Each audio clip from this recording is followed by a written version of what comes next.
بسم الله الرحمن الرحيم عما يتساءلون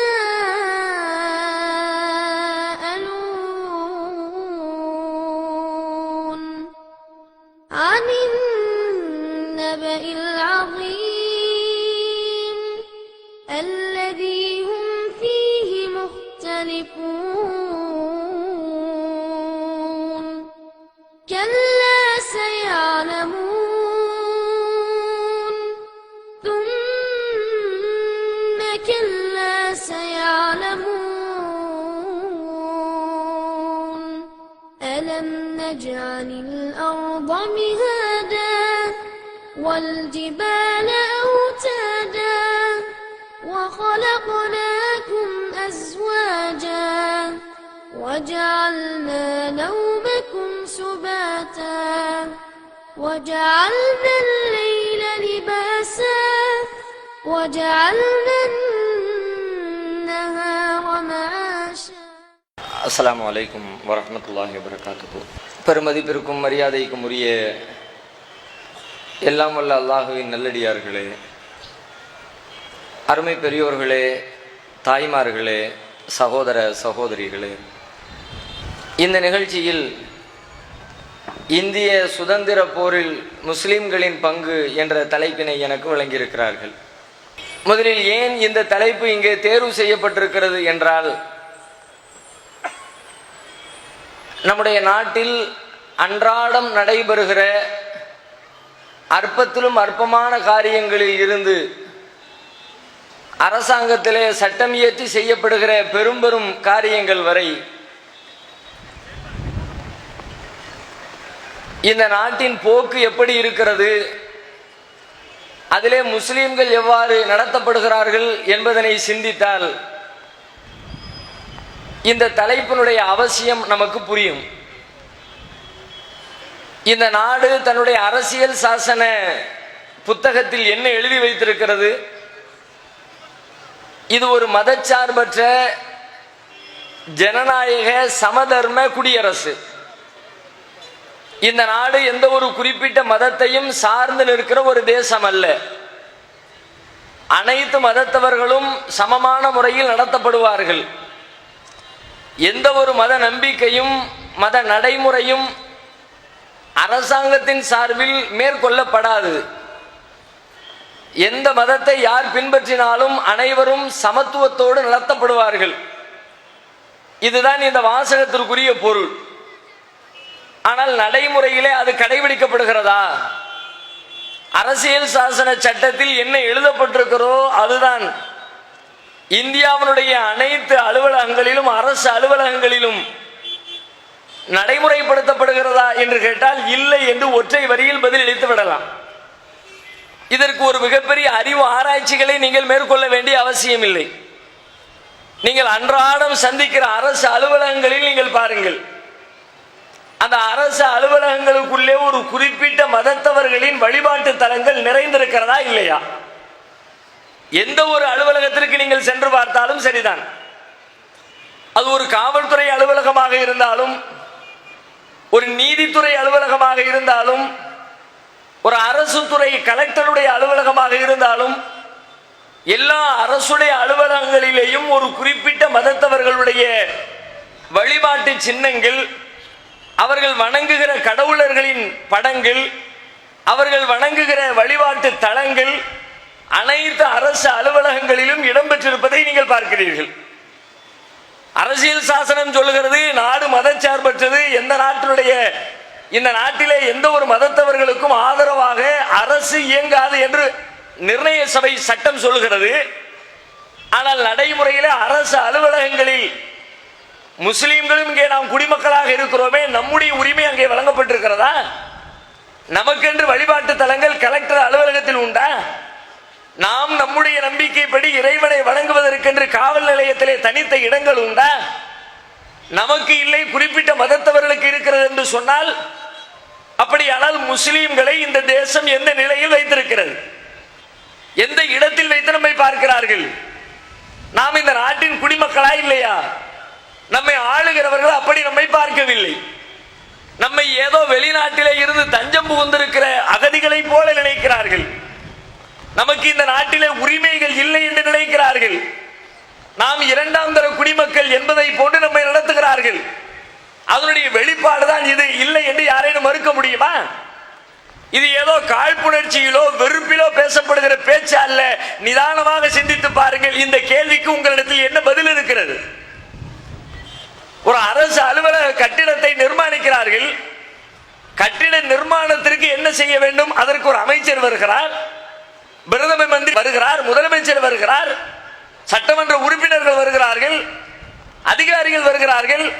அனைவரும் வந்து நின்று ஒரு அரசாங்கத்திற்கு, அரசாங்கத்தின் செலவிலே கட்டப்படுகிற ஒரு கட்டிடத்திற்கு அடிக்கல் நாட்டு விழா நடத்துகிறார்கள். நடத்திவிட்டு போகட்டும், அதிலே நமக்கு பிரச்சனை இல்லை. ஆனால் அந்த அடிக்கல் நாட்டு விழா எவ்வாறு நடத்தப்படுகிறது? ஒரு குறிப்பிட்ட மதத்தவர்களுடைய குருக்களை அழைத்து வந்து அவர் வந்து அங்கே பூஜை செய்கிறார். அவர் சந்தனத்தை தொட்டு தடவுகிறார், சில மந்திரங்களை அங்கே மொழிகிறார். இது அனைத்து மதங்களையும் கட்டுப்படுத்துகிற ஒரு நடவடிக்கையா? ஏன் ஒரு குறிப்பிட்ட மதத்தவரை அழைத்து வந்து நீங்கள் அரசாங்க கட்டிடத்திற்கு கால் பதிக்கிறீர்கள்? உங்களுடைய வீட்டிற்கு அப்படி செய்து கொள்ளுங்கள். ஒரு முதலமைச்சர் வீடு கட்டுகிறாரா, அதிலே யாரை வேண்டுமானாலும் அழைக்கட்டும், என்ன பூஜை வேண்டுமானாலும் செய்யட்டும், அது குறித்து நமக்கு கவலை இல்லை. அரசாங்கத்துடைய பணத்தில் அரசாங்கத்திற்கு சொந்தமான கட்டிடத்தை கட்டுகிறார்கள். அதிலே ஒரு குறிப்பிட்ட மதத்தை சார்ந்த ஒரு மத குருவை அழைத்து வழிபாடு செய்ய வைத்து பூஜை புனஸ்காரங்களை செய்ய வைத்து அதை துவக்குகிறார்கள் என்று சொன்னால் இது மதச்சார்பற்ற நாடா? முஸ்லிம்களுடைய மத உணர்வுகளுக்கு இங்கே மதிப்பளிக்கப்பட்டிருக்கிறது என்று உங்களால் சொல்ல முடியுமா? அவர்களுக்கு முக்கியத்துவம் கொடுத்தால் எங்களுடைய முக்கியத்துவத்தின் நிலை என்ன? நாங்கள் இந்த நாட்டின் குடிமக்கள் இல்லையா? இந்த கேள்விக்கு இந்த தேசத்தில் என்ன பதில் இருக்கிறது? இப்படி எத்தனையோ அடுக்க முடியும். ஒரு தீபாவளி பொங்கலுக்கு என்று ரேஷன் கடைகளிலே விநியோகம் செய்கிறார்கள் பொருட்களை. நல்ல முறையில் விநியோகிக்கட்டும், அதிலே மாற்று கருத்து இல்லை. ஒரு நாடு தன்னுடைய குடிமக்கள் கொண்டாடுகிற பண்டிகையை மகிழ்ச்சியாக கொண்டாட வேண்டும் என்பதற்காக சர்க்கரை கொடுக்கிறீர்களா? தாராளமாக கொடுங்கள். 100 ரூபாய் பணம் கொடுக்கிறீர்களா? கொடுங்கள். பருப்பு கொடுக்கிறீர்களா? கொடுங்கள். இலவச வேஷ்டி சேலை வழங்குகிறீர்களா? வழங்குங்கள். எங்களுக்கு இதிலே மாற்று அபிப்பிராயம் எதுவும் இல்லை. அந்த மக்களுடைய திருவிழாவை, அந்த மக்களுடைய பண்டிகையை மகிழ்ச்சியாக அவர்கள் கொண்டாடட்டும், நாங்கள் வரவேற்கிறோம். அதே போல முஸ்லிம்களாகிய நாங்களும் பண்டிகை கொண்டாடுகிறோமே. முஸ்லிம்களுக்கு ஹஜ் பெருநாள் இருக்கிறதே, முஸ்லிம்களுடைய நோன்பு பெருநாள் இருக்கிறதே. அவர்களுடைய திருவிழாவிலே அவர்கள் மகிழ்ச்சியோடு கொண்டாட வேண்டும் என்று சொன்னால் எங்கள் திருவிழாவை நாங்கள் மகிழ்ச்சியோடு கொண்டாடுவதற்கு இந்த அரசு செய்த வேலை என்ன? இந்த 70 ஆண்டு கால வரலாற்றில் ஒரே ஒரு தடவை தீபாவளி பொங்கலுக்கு என்று முஸ்லிம்களுக்கு வேஷ்டி சேலை வழங்கப்பட்டதா? முஸ்லிம்களுடைய பண்டிகைக்காக சிறப்பாக சர்க்கரை விநியோகிக்கப்பட்டதா? முஸ்லிம்களுடைய பண்டிகைக்காக 100 ரூபாய் கைகளில் காசு கொடுக்கப்பட்டதா? அது என்ன பாரபட்சமான பார்வை? இப்படி எத்தனை சொல்லலாம். ஒரு வழிபாட்டு தலத்தை கட்டுவதற்கு முஸ்லிம்களுக்கு இந்த நாட்டிலே ஏற்படுத்தப்படுகிற இடர்கள் எத்தனை? நாங்கள் முஸ்லிம்கள் எங்களுடைய சொந்த பணத்தை போட்டு ஒவ்வொரு வீடு வீடாக சகோதர சகோதரிகளிடம் ஏறி இறங்கி வசூல் செய்து சொந்தமாக எங்கள் பெயரிலே பதிவு செய்த ஒரு இடத்தில் நாங்கள் நம்புகிற இறைவனை வணங்குவதற்காக ஒரு பள்ளியை நிர்மாணிக்க நினைத்தால் அங்கே வாழுகிற யாரேனும் ஒரு சிலர் எங்களுக்கு இதுல இடையூறு என்று ஒரு பெட்டிஷனை போட்டுவிட்டால் போதும், உங்களுக்கு அனுமதி கிடையாது. அப்படியானால் நாங்கள் வணங்க வேண்டும் என்றால் நாங்கள் யாரை சார்ந்திருக்கிறோமோ, யாருக்கு அருகிலே இருக்கிறோமோ அவர்கள் அனுமதித்தால் மட்டும்தான் எங்கள் இறைவனை நாங்கள் வழிபட முடியுமா? நாங்கள் பொது இடத்திலே கட்டினோமா? அடுத்தவர்களை ஆக்கிரமித்தோமா? நாங்கள் செய்த வேலை எங்களுக்கு சொந்தமான இடம், எங்களுடைய சொந்த பணம். இது அரசு பணம் இல்லை, அரசின் புறம்போக்கு நிலம் இல்லை. எங்களுடைய பணத்தில் எங்களுடைய இடத்தில் நாங்கள் குடியிருக்கிற குடியிருப்புக்கு மத்தியில் இந்துக்கள் நிறைந்திருக்கிற பகுதியிலோ மாற்று சமூக மக்கள் வாழ்கிற பெரும்பான்மையாக இருக்கிற பகுதிகளிலோ கட்டப்பட்டதல்ல. எங்கள் மக்கள் அதிகம் குழுமி இருக்கிற பகுதியிலே ஒரு வழிபாட்டு தலத்தை கட்டுவதற்கு எங்கோ இருக்கிற ஒருவர் இடையூறாக இருக்கிறது என்று சொன்னால் உங்களுக்கு அனுமதி கிடையாது என்கிறீர்களே. இதே பார்வையை அனைத்து மக்களுக்கும் பார்க்கிறீர்களா? எத்தனை கோவில்கள் சமீபத்தில் திருப்பூரில் பெரும் பிரளயமே ஏற்பட்டது. பள்ளிவாசலுக்கு அனுமதி கொடுக்க கூடாது, நடைபெற்றுக் கொண்டிருக்கிற ஒரு பள்ளிவாசலை இழுத்து மூட சில காவி கைவர்கள் போர்க்கொடி தூக்குகிறார்கள். காவல்துறை அவர்களுக்கு உடந்தையாக செயல்படுகிறது. கணக்கெடுப்போமா? ஒவ்வொரு ஊரிலேயும் ஒவ்வொரு மாநகரத்திலேயும் கட்டப்பட்டிருக்கிற கோவில்களுடைய எண்ணிக்கையை கணக்கெடுப்போமா? பொது இடத்தில், தனி இடத்தில் இல்லை, தனியார் இடத்தில் இல்லை, பொது இடத்தில் ஆக்கிரமித்து கட்டப்பட்ட கோவில்களுடைய எண்ணிக்கை எவ்வளவு? அவர்களுக்கு நீங்கள் கேள்வி கேட்டீர்களா? தடை விதித்தீர்களா? இடித்து தள்ளினீர்களா? அனுமதி மறுத்தீர்களா? ஒரு பள்ளிவாசலில் கட்டப்பட்ட பள்ளியிலே வழிபாடு செய்வதில் முஸ்லிம்களுடைய இரண்டு பிரிவாருக்கு சாராருக்கு மத்தியில் ஒரு கருத்து குழப்பம் ஏற்படுகிறது. அந்த குழப்பத்தை தீர்ப்பதற்கு அதிகாரிகளிடத்திலே சென்றால் அடுத்த நிமிடம் அதிகார வர்க்கத்தினுடைய பார்வை என்ன தெரியுமா? ரெண்டு பேருக்கு மத்தியில் பிரச்சனை. என்ன தீர்வு? பிரச்சனையை பேசி தீர்த்துக்கலாம், அது வரைக்கும் பள்ளிவாசலுக்கு சீல் வை. நான் கேட்கிறேன், இதே போன்ற பிரச்சனை எத்தனை கோவில்களில் இருக்கிறது? எந்த கோவிலுக்காவது இந்த அதிகார வர்க்கம் சீல் வைத்ததுண்டா? சீல் வையுங்கள் என்பது என்னுடைய வாதம் அல்ல. இந்து சகோதர சமுதாய மக்கள் யாரும் தவறாக புரிந்து கொள்ளக் கூடாது. உங்கள் கோவில்கள் வழிபாடுகளில் உங்கள் வழிபாட்டை தடுக்க வேண்டும் என்பதனுடைய நோக்கம் அல்ல. எத்தனை கோவில்களில் பிரச்சனை, பிரச்சனையை பேசி தீர்க்க வேண்டும். அதுவரைக்கும் நாங்கள் சீல் வைக்கிறோம், அவனும் செல்ல வேண்டாம், நீனும் செல்லாதே என்று எந்த ஒரு கோவிலுக்காவது சீல் வைக்கப்பட்ட வரலாறு இருக்கிறதா? இதோ இந்த பழங்கல்லி மேட்டிலே பிரச்சனை நடைபெற்றுக் கொண்டிருக்கிறது. நாகை மாவட்டத்தில் நாங்களும் தேர்தெடுப்போம், எங்களுக்கும் மண்டகப்படி உரிமை வேணும். இன்னொரு சாரார் கொடுக்க மாட்டோம் என்று மறுக்கிறார்கள். முடிவு கிடைக்கிற வரைக்கும் சீல் வைப்போம் என்று பத்திரகாளி அம்மன் கோவிலுக்கு சீல் வைத்தீர்களா? தில்லையம்பல நடராஜனுடைய கோவிலில் எத்தனை ஆண்டுகால போராட்டம்? மாவட்ட நீதிமன்றத்திலிருந்து உயர் நீதிமன்றம் கடந்து உச்ச நீதிமன்றம் கடந்து அங்கே தேவாரத்தை திருவாசகத்தை தமிழிலே வாசிப்பதற்கு அனுமதி உண்டா இல்லையா என்று ஆறுமுகனையினார் எத்தனை ஆண்டுகால போராட்டம் நடத்தினார். உள்ளே அடிதடி வரைக்கும் நடந்தது. சீல் வைத்தீர்களா? அப்படி எத்தனை நூற்றுக்கணக்கில் என்னால் பட்டியலிட முடியும். இதுவெல்லாம் சொல்லுகிற செய்தி என்ன? இதுபோல இதையே பேசிக் கொண்டிருக்க முடியும். இந்த தேசத்தில் முஸ்லிம்கள் புறக்கணிக்கப்படுகிறார்கள் என்பதற்கு எண்ணற்ற பல சான்றுகளை முன்வைக்க முடியும். இப்பொழுது நம்முடைய பிரதான கேள்வி என்ன? ஏன் நாங்கள் இப்படி நடத்தப்படுகிறோம்? எதனால் முஸ்லிம்கள் புறக்கணிக்கப்படுகிறார்கள்? ஏன் முஸ்லிம்களுடைய உரிமை பறிக்கப்படுகிறது என்ற கேள்வியை பின்னோக்கி ஆய்வு செய்தால் அதிலே இந்திய சுதந்திர போரின் வரலாறு அதற்குள்ளே மறைந்து கிடக்கிறது. அதென்ன வரலாறு மறைந்து கிடக்கிறது? வரலாற்றை எழுதியவர்கள் ஆங்கிலேயர்களின் காலத்திலும் சரி, அதற்கு பிறகு சுதந்திர இந்தியாவிலும் சரி, இந்த தேசத்தின் பாட புத்தகங்களில், பள்ளிக்கூடத்தில், கல்லூரியில், பல்கலைக்கழகங்களில் இந்த தேசத்தினுடைய வரலாற்றை பாடத்திலே வைத்திருக்கிறார்கள். பாட புத்தகத்திலே வரலாற்றை எழுதி வைத்தார்களே, எழுதி வைத்தவர்கள் செய்த ஒரு திட்டமிட்ட கயமத்தனத்தினுடைய விளைவுதான் இன்றைக்கு முஸ்லிம்கள் இந்த அளவிற்கு பின்னுக்கு தள்ளப்பட்டிருப்பதனுடைய விளைவு. முஸ்லிம்கள் பின்னால் உரிமை பறிக்கப்படுவதனுடைய காரணங்கள் ஒன்று என்ன? நம்முடைய வரலாறு திட்டமிட்டு மறைக்கப்பட்டது. நமக்கும் இந்த தேசத்திற்கும் எந்த சம்பந்தமும் இல்லை என்பதை போன்ற ஒரு தோற்றத்தை நாட்டிலே இருக்கிற அத்தனை மக்களுடைய உள்ளத்திலும் பதிய வைத்தார்கள் வரலாற்றின் பெயரால். ஒன்று சொல்லிக் கொள்கிறேன் முஸ்லிம்களுக்கு, வரலாறு என்பது பள்ளிக்கூடத்திலே கல்லூரிகளிலே கடைசி சப்ஜெக்டாக பார்க்கப்படலாம். நம்முடைய சமூகத்தை பொறுத்தவரை முதல் இடத்திலே வைக்கப்பட வேண்டிய சப்ஜெக்ட் ஹிஸ்டரி. காலேஜில் ஹிஸ்டரி குரூப் எடுத்தா ஹிஸ்டரியா அப்படிமா, சயின்ஸ் குரூப் மேத்ஸ் குரூப்னா வாய பழக்கிறது. வெரி குட், சூப்பர், நல்ல படிப்பு. ஹிஸ்டரி எடுத்திருக்கிறார், வரலாற்று பாடம் எடுத்திருக்கிறார். உனக்கு விவரம் கிடையாது போல இருக்கு, படிப்பு யாராதோ, உனக்கு சயின்ஸ் வராதோ, மேத்ஸ் வராதோ, அதான் வரலாறு எடுத்திருக்கிறியோ.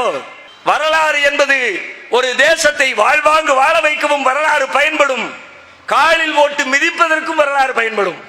வாழ வைக்கப்பட வேண்டிய ஒரு சமூகத்தை, போற்றப்பட வேண்டிய ஒரு சமூகத்தை இன்றைக்கு காலில் ஓட்டு நசுக்குகிறார்கள் என்றால் அதனுடைய பின்னணியிலே திட்டமிட்டு மறைக்கப்பட்ட சுதந்திர போராட்ட வரலாறு இருக்கிறது. என்ன செய்தார்கள்?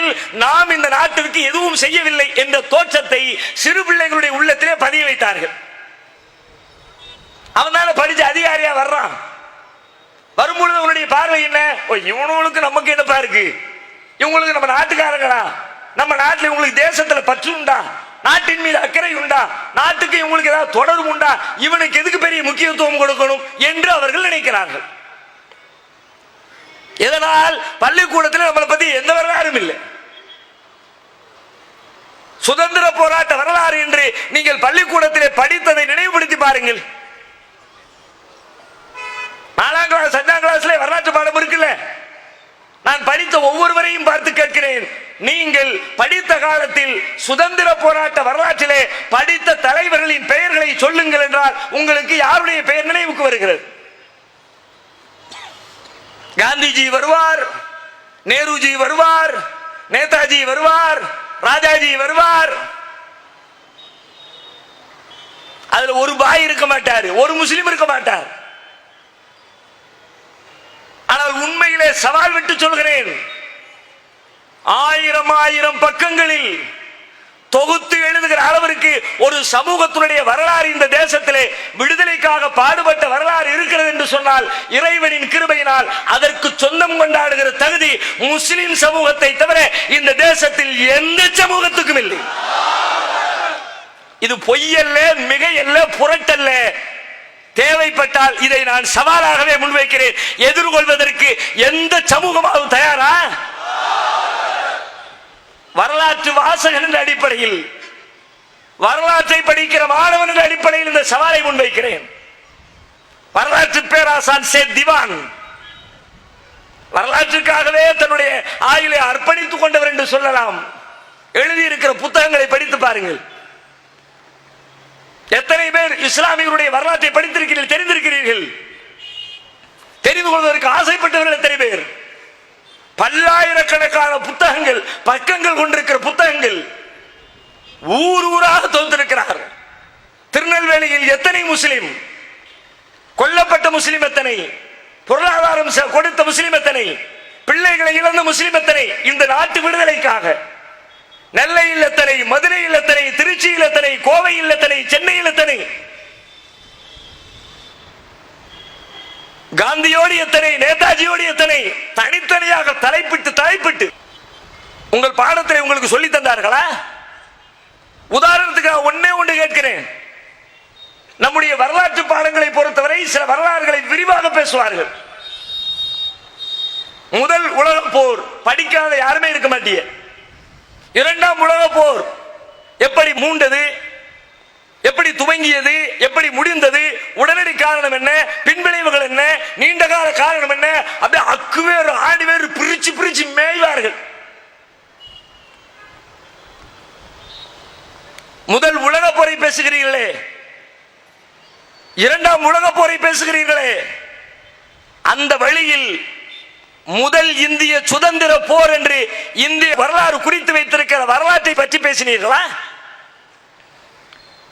முதல் இந்திய சுதந்திர போருங்கிறது நம்ம வரலாற்று பாடத்தில் சொல்றது பொய், அதை நான் ஏத்துக்கல, அதை விட்டுருவோம். நான் வரலாற்றில் சொல்லப்பட்டதை வைத்துக் கொண்டு பேசுகிறேன்.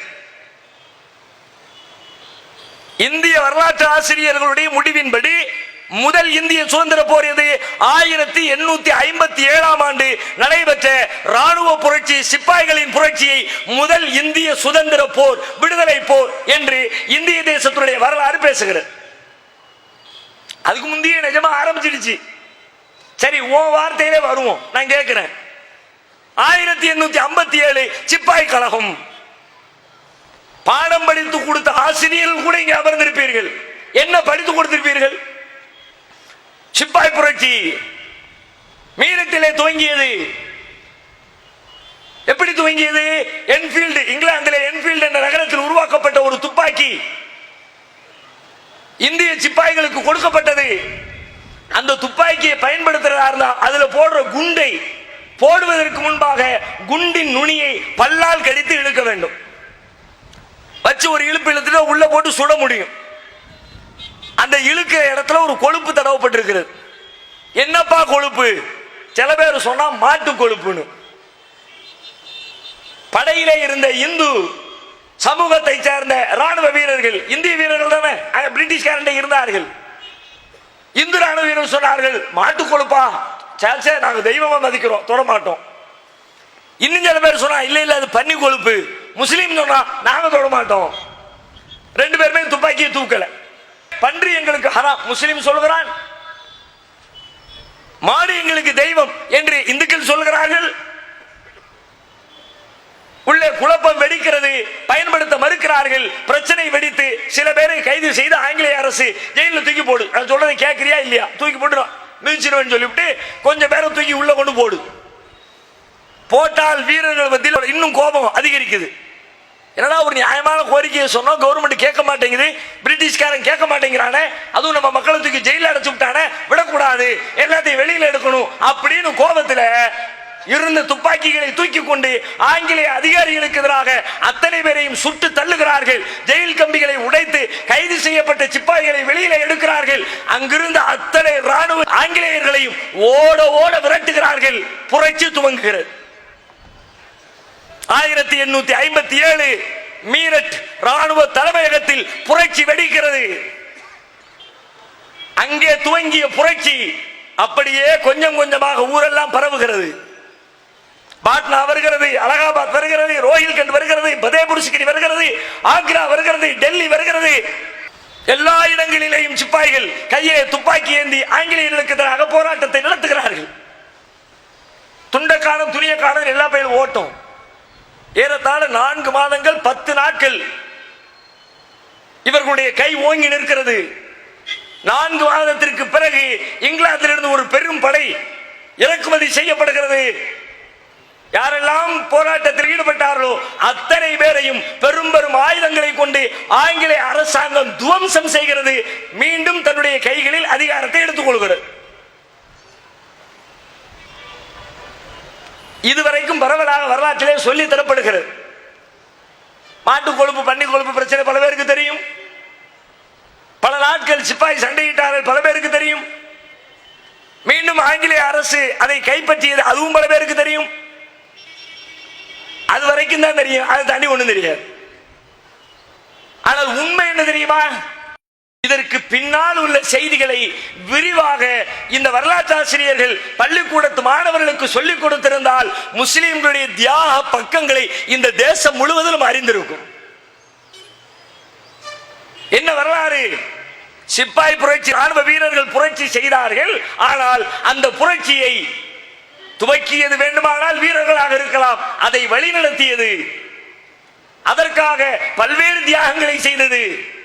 அந்த புரட்சி முடிவுக்கு வந்ததற்கு பிறகு ஆங்கிலேயரால் கடுமையான துன்பத்திற்கு ஆட்படுத்தப்பட்டது என்று அந்த முதல் சுதந்திர போரில் பாதிக்கப்பட்ட அனைத்து பக்கங்களிலேயும் முஸ்லிம்களுடைய தியாகம் ஒளிந்து கிடக்கிறது.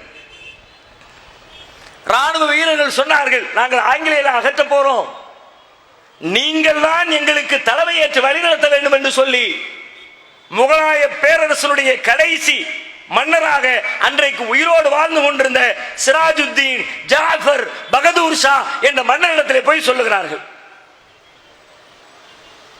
அவர்தான் இதற்கு தளபதி, போர்க்களத்தினுடைய எல்லா வியூகங்களையும் வகுக்கிறவர் அவர்.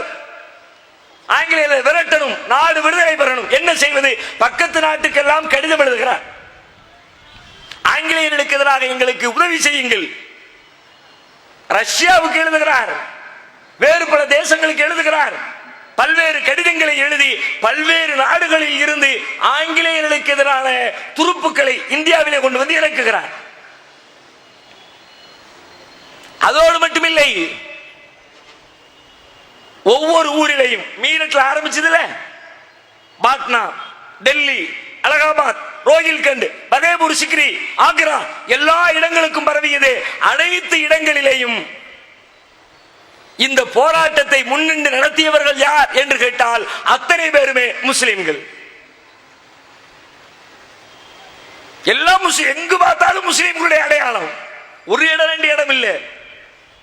பாட்னா மௌலவி அலி கரீமுடைய தலைமையிலே அங்கே போர் வெடிக்கிறது. அலகாபாத் மௌலவி லியாக்கத் அலி அவர்களுடைய தலைமையிலே அங்கே போர் வெடிக்கிறது. ரோஹில்கண்ட் மௌலவி கான் பகதூர் கான் அவருடைய தலைமையிலே போர் வெடிக்கிறது.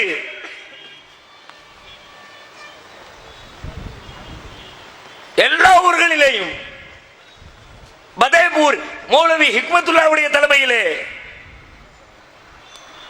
ஆக்ரா முராத் அலியுடைய தலைமையிலே அனைத்து படைகளையும் தளபதியாக வழிநடத்தியவர்கள், தலைமை தாங்கியவர்கள் முஸ்லிம்கள். போரெல்லாம் முடிஞ்சிருச்சு. பிரிட்டிஷ் கவர்மெண்ட் ஒரு கமிஷன் அமைக்குது. என்ன கமிஷன்? இந்த போர் எப்படி உருவானது, யார் இதற்கு காரணம், யாரை தண்டிக்க வேண்டும் என்றெல்லாம் கமிஷன் ரிப்போர்ட் தர வேண்டும் என்று ஒரு கமிஷன் அமைக்கிறார்கள். கமிஷன் ரிப்போர்ட் தருகிறது. என்ன ரிப்போர்ட் தெரியுமா? இதிலே முழுக்க முழுக்க ஆதி முதல் அந்தம் வரை இதனுடைய சூத்திரதாரியாக இருந்து செயல்பட்டவர்கள் முழுக்க முழுக்க முஸ்லிம்கள். எனவே இதிலே தண்டிக்கப்பட வேண்டியவர்கள் முஸ்லிம்கள் மட்டும்தான். பள்ளிவாசலில் இதற்காக திட்டம் தீட்டினார்கள், மதரசாக்களில் திட்டம் தீட்டினார்கள், முஸ்லிம்களுடைய குடியிருப்புகளில் திட்டம் தீட்டினார்கள். அனைத்தையும் தலைமையேற்று நடத்தியவர் பகதூர் ஷா. எனவே இதிலே தண்டிக்கப்பட வேண்டியவர்கள் முஸ்லிம்கள் மட்டுமே என்று கமிஷன் அறிக்கை வருகிறது. ஆங்கிலேய அரசு டெல்லிக்குள்ளே நுழைகிறது. டெல்லி என்பது முஸ்லிம்களுடைய சுவடுகள் எல்லா இடங்களிலும் பரவி கிடந்த ஒரு ஊர். எங்கு பார்த்தாலும் முஸ்லிம்களுடைய அடையாளம். ஏறத்தாழ 1000 ஆண்டுகள் முஸ்லிம்கள் ஆட்சி செய்த ஒரு ஊர், ஒரு பகுதி. தடுக்கி விழுந்தால் முஸ்லிம்களுடைய கட்டிடம் இருக்கும். கட்டிடங்களை எல்லாம் இடித்து தரைமட்டமாக்குங்கள், ஆங்கிலேயர்கள் கட்டளை பிறப்பிக்கிறார்கள். டெல்லி நகரத்தில் மட்டும் வரலாறு சொல்லுகிறது. நான் சொல்லுகிற அனைத்துமே ஆதாரபூர்வமான வரலாற்று குறிப்பு. ஏதோ போற போக்கில் விட்டடிக்கிறது இல்லை. ஆதாரம் வேண்டும் என்று சொன்னால் அனைத்தையும் பழங்கால குறிப்புகளில் இருந்து எடுத்து தர தயார். டெல்லி நகரத்திலே மட்டும் ஏறத்தாழ 27,000 முஸ்லிம்கள் ஆங்கிலேயர்களால் அன்றைக்கு தூக்கிலிடப்பட்டார்கள். ஒருத்தர் 2 பேர் இல்ல, கேட்பதற்கு கதையாக தெரியலாம். ஒரே ஒருத்தர் தூக்கில போட்டா நாளே கொந்தளிக்குதுங்க. இன்னைக்கு பரபரப்பா இருக்கு. தூக்கில போட்டாங்களே, ஐயோ பாவம், குடும்பம் அப்படி ஆகுமே இப்படி ஆகுமே, நல்லவனா கெட்டவனா, எத்தனை பெரிய இரக்கம் சுரக்கிறது. ஒரு மனிதனை தூக்கில் போடுகிறோம் என்று சொல்லுகிற பொழுது ஒரே ஒரு நகரத்தில், டெல்லி மாநகரத்தில் இந்த 1857 போருக்காக 27,000 முஸ்லிம்கள் ஆங்கிலேயர்களால் தூக்கிலிடப்பட்டார்கள் என்று சொன்னால், இதே போல ஒட்டுமொத்தமாக கொல்லப்பட்ட, உயிர் தியாகம் செய்த ஒரே ஒரு சமூகம் இந்த தேசத்தில் உண்டா? யார் வேண்டுமானாலும் வாங்க. நாங்க 2000 பேர் மொத்தமா உசுறு கொடுத்தோம். ஒரு ஆளு சொல்ல பார்க்கலாம். 1000 பேர் சொல்ல முடியாது, 500 பேர் சொல்ல முடியாது. 27,000 பேரை ஒரே நேரத்திலே தூக்கு கயிற்றில் பழி கொடுத்து விட்டு உட்கார்ந்து இருக்கிற சமூகத்தினுடைய தியாகத்தை ஒற்றை வரியில் சொன்னீர்களா? அது மட்டுமில்லை, பள்ளிவாசலுக்குள்ளே அமர்ந்து திட்டம் தீட்டினார்கள் என்பதற்காக பள்ளிகளை எல்லாம் நிர்மூலமாக்கினார்கள். பள்ளிவாசல்களை ஏலத்திற்கு விட்டது ஆங்கிலேய அரசு. பெரும் பெரும் வணிகர்கள் பள்ளிவாசலை ஏலத்திற்கு எடுத்து தங்களுடைய குடோன்களாக பயன்படுத்தினார்கள். 1857க்கு பிறகு இன்றைக்கு இருக்கிற டெல்லி ஜும்மா மசூதி மாமன்னர் ஷாஜகானால் கட்டப்பட்ட பள்ளிவாசல், வரலாற்று சிறப்புமிக்க பள்ளிவாசல். கிட்டத்தட்ட 2 ஆண்டு காலம் ஆங்கிலேயருடைய ராணுவ கூடமாக இருந்தது. ஒரு பாங்கு கிடையாது, ஒரு நேரம் தொழுகை கிடையாது. அதைவிட பெருங்கொடுமை என்ன தெரியுமா? பல மாதங்களுக்கு டெல்லி நகரத்திற்குள்ளே ஒரே ஒரு முஸ்லிம் கூட குடியிருக்க கூடாது என்று அத்தனை முஸ்லிம்களையும் டெல்லியை விட்டு அப்படியே அப்புறப்படுத்தியது ஆங்கிலேய அரசு. நாடு கடத்தினார்கள், பள்ளியை கைப்பற்றினார்கள், மதரசாக்களை கைப்பற்றினார்கள், முஸ்லிம்களை கொன்று குவித்தார்கள். ஹுமாயூனுடைய அடக்க ஸ்தலத்திலே தங்கி இருந்த பகதூர் ஷாவை தேடி சென்று ஹட்சன் என்ற ஒரு ஆங்கிலேய அதிகாரி அவரை இழுத்து கொண்டு வருகிறான். நீர்தானே எல்லாவற்றிற்கும் காரணம். ஜவஹர்லால் நேரு எழுதுகிறார், உலகத்திலே இப்படிப்பட்ட ஒரு அநீதியான வழக்கை, நீதிமன்றத்தை உலகம் சந்தித்ததில்லை. அப்படிப்பட்ட ஒரு அப்பட்டமான உரிமை மீறல் நடந்த ஒரு வழக்கு பகதூர் ஷாவுடைய வழக்கு என்று ஜவஹர்லால் நேரு எழுதுகிறார். விசாரணை என்ற பெயரை நிறுத்தி வைத்துக் கொண்டு அவருக்கு எதிரான ஆதாரங்களை சமர்ப்பித்து உன்னை நாடு கடத்துகிறோம், பர்மாவிற்கு செல், ரங்கூனுக்கு செல். முகலாய சாம்ராஜ்யத்துடைய கடைசி மாமன்னர் சிராஜுத்தீன் ஜாஃபர் பகதூர் ஷா நாடு கடத்தப்படுகிறார். கடத்தப்படுவதற்கு முன்னால் பல நாட்கள் சிறையிலே வைக்கப்படுகிறார். ஒரு நாள் சிறை அதிகாரி ஹட்சன் உள்ளே நுழைகிறான். கையில் ஒரு பெரும் தாம்பூல தட்டு மூடப்பட்டிருக்கிறது. சிரித்துக் கொண்டே வருகிற ஹட்சன் பகதூர் ஷாவிற்கு முன்னால் போய் நின்று கொண்டு சொல்லுகிறான், பகதூர் ஷா, பல நாட்களாக உங்களுக்கு வழங்கப்பட வேண்டிய கம்பெனியின் சிறப்பு பரிசு, ரொம்ப நாளா கொடுக்கணும்னு நினைச்சுக்கிட்டு இருந்த ஒரு விருந்து, அதை கொடுக்கல, இப்பதான் டைம் கிடைச்சிருக்குது, இதோ உங்களுக்கான விருந்து என்று அந்த தாம்பூல தட்டை மூடி இருந்த துணியை விளக்குகிறான். உள்ளே இருந்த விருந்து என்ன தெரியுமா? பகதூர் ஷா பெற்றெடுத்த 3 இளவல்களுடைய தலை வெட்டி எடுக்கப்பட்டிருக்கிறது. பெத்த பிள்ளைங்க தலைய தட்டையில தூக்கி வச்சா சொல்லுங்கள் பார்க்கலாம், எத்தனை பேருக்கு இப்படி நிகழ்ந்தது? ஹட்சன் நினைத்தான் பகதூர் ஷா கதறி அழுவார் என்று. அழவில்லை. ஹட்சனுக்கு ஆச்சரியம். ஏன் பகதூர், உங்களுடைய கண்களில் கண்ணீர் வற்றிவிட்டதா? கேலியான வார்த்தை. பகதூர் ஷா பதிலளிக்கிறார், இல்லையடா, அரசர்கள் அழுவதில்லை.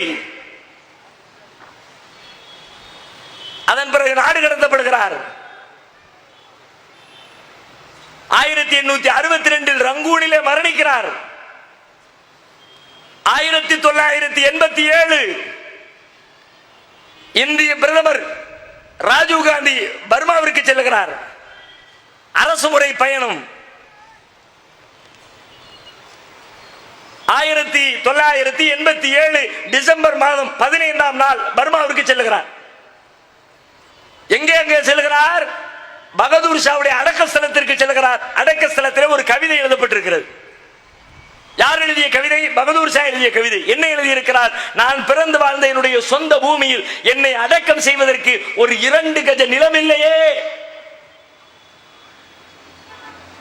ஒரு 6 அடி மண்ணு கிடைக்கலையப்பா என் நாட்டில், இப்படி என்னை ஒரு அகதியாக்கி இந்திய பூமியில் அடக்கம் செய்யப்படாமல் அந்நிய பூமியில் என்னை தாரை வார்த்து விட்டார்களே என்று அவர் எழுதி வைத்த அந்த கவிதை அவருடைய கல்லறையில் எழுதப்பட்டிருக்கிறது. ராஜீவ் காந்தி பார்த்துவிட்டு கண்ணீர் வடிக்கிறார். வடித்ததோடு மட்டுமில்லை, அங்கிருந்த ஒரு பார்வையாளர் புத்தகத்திலே தன்னுடைய கருத்தை பதிவு செய்கிறார். ராஜீவ் எழுதுகிறார், பகதூர், இந்தியாவில் உங்களுக்கு 2 கஜ நிலமில்லை என்று சொல்லி நீங்கள் கதறுகிறீர்கள்.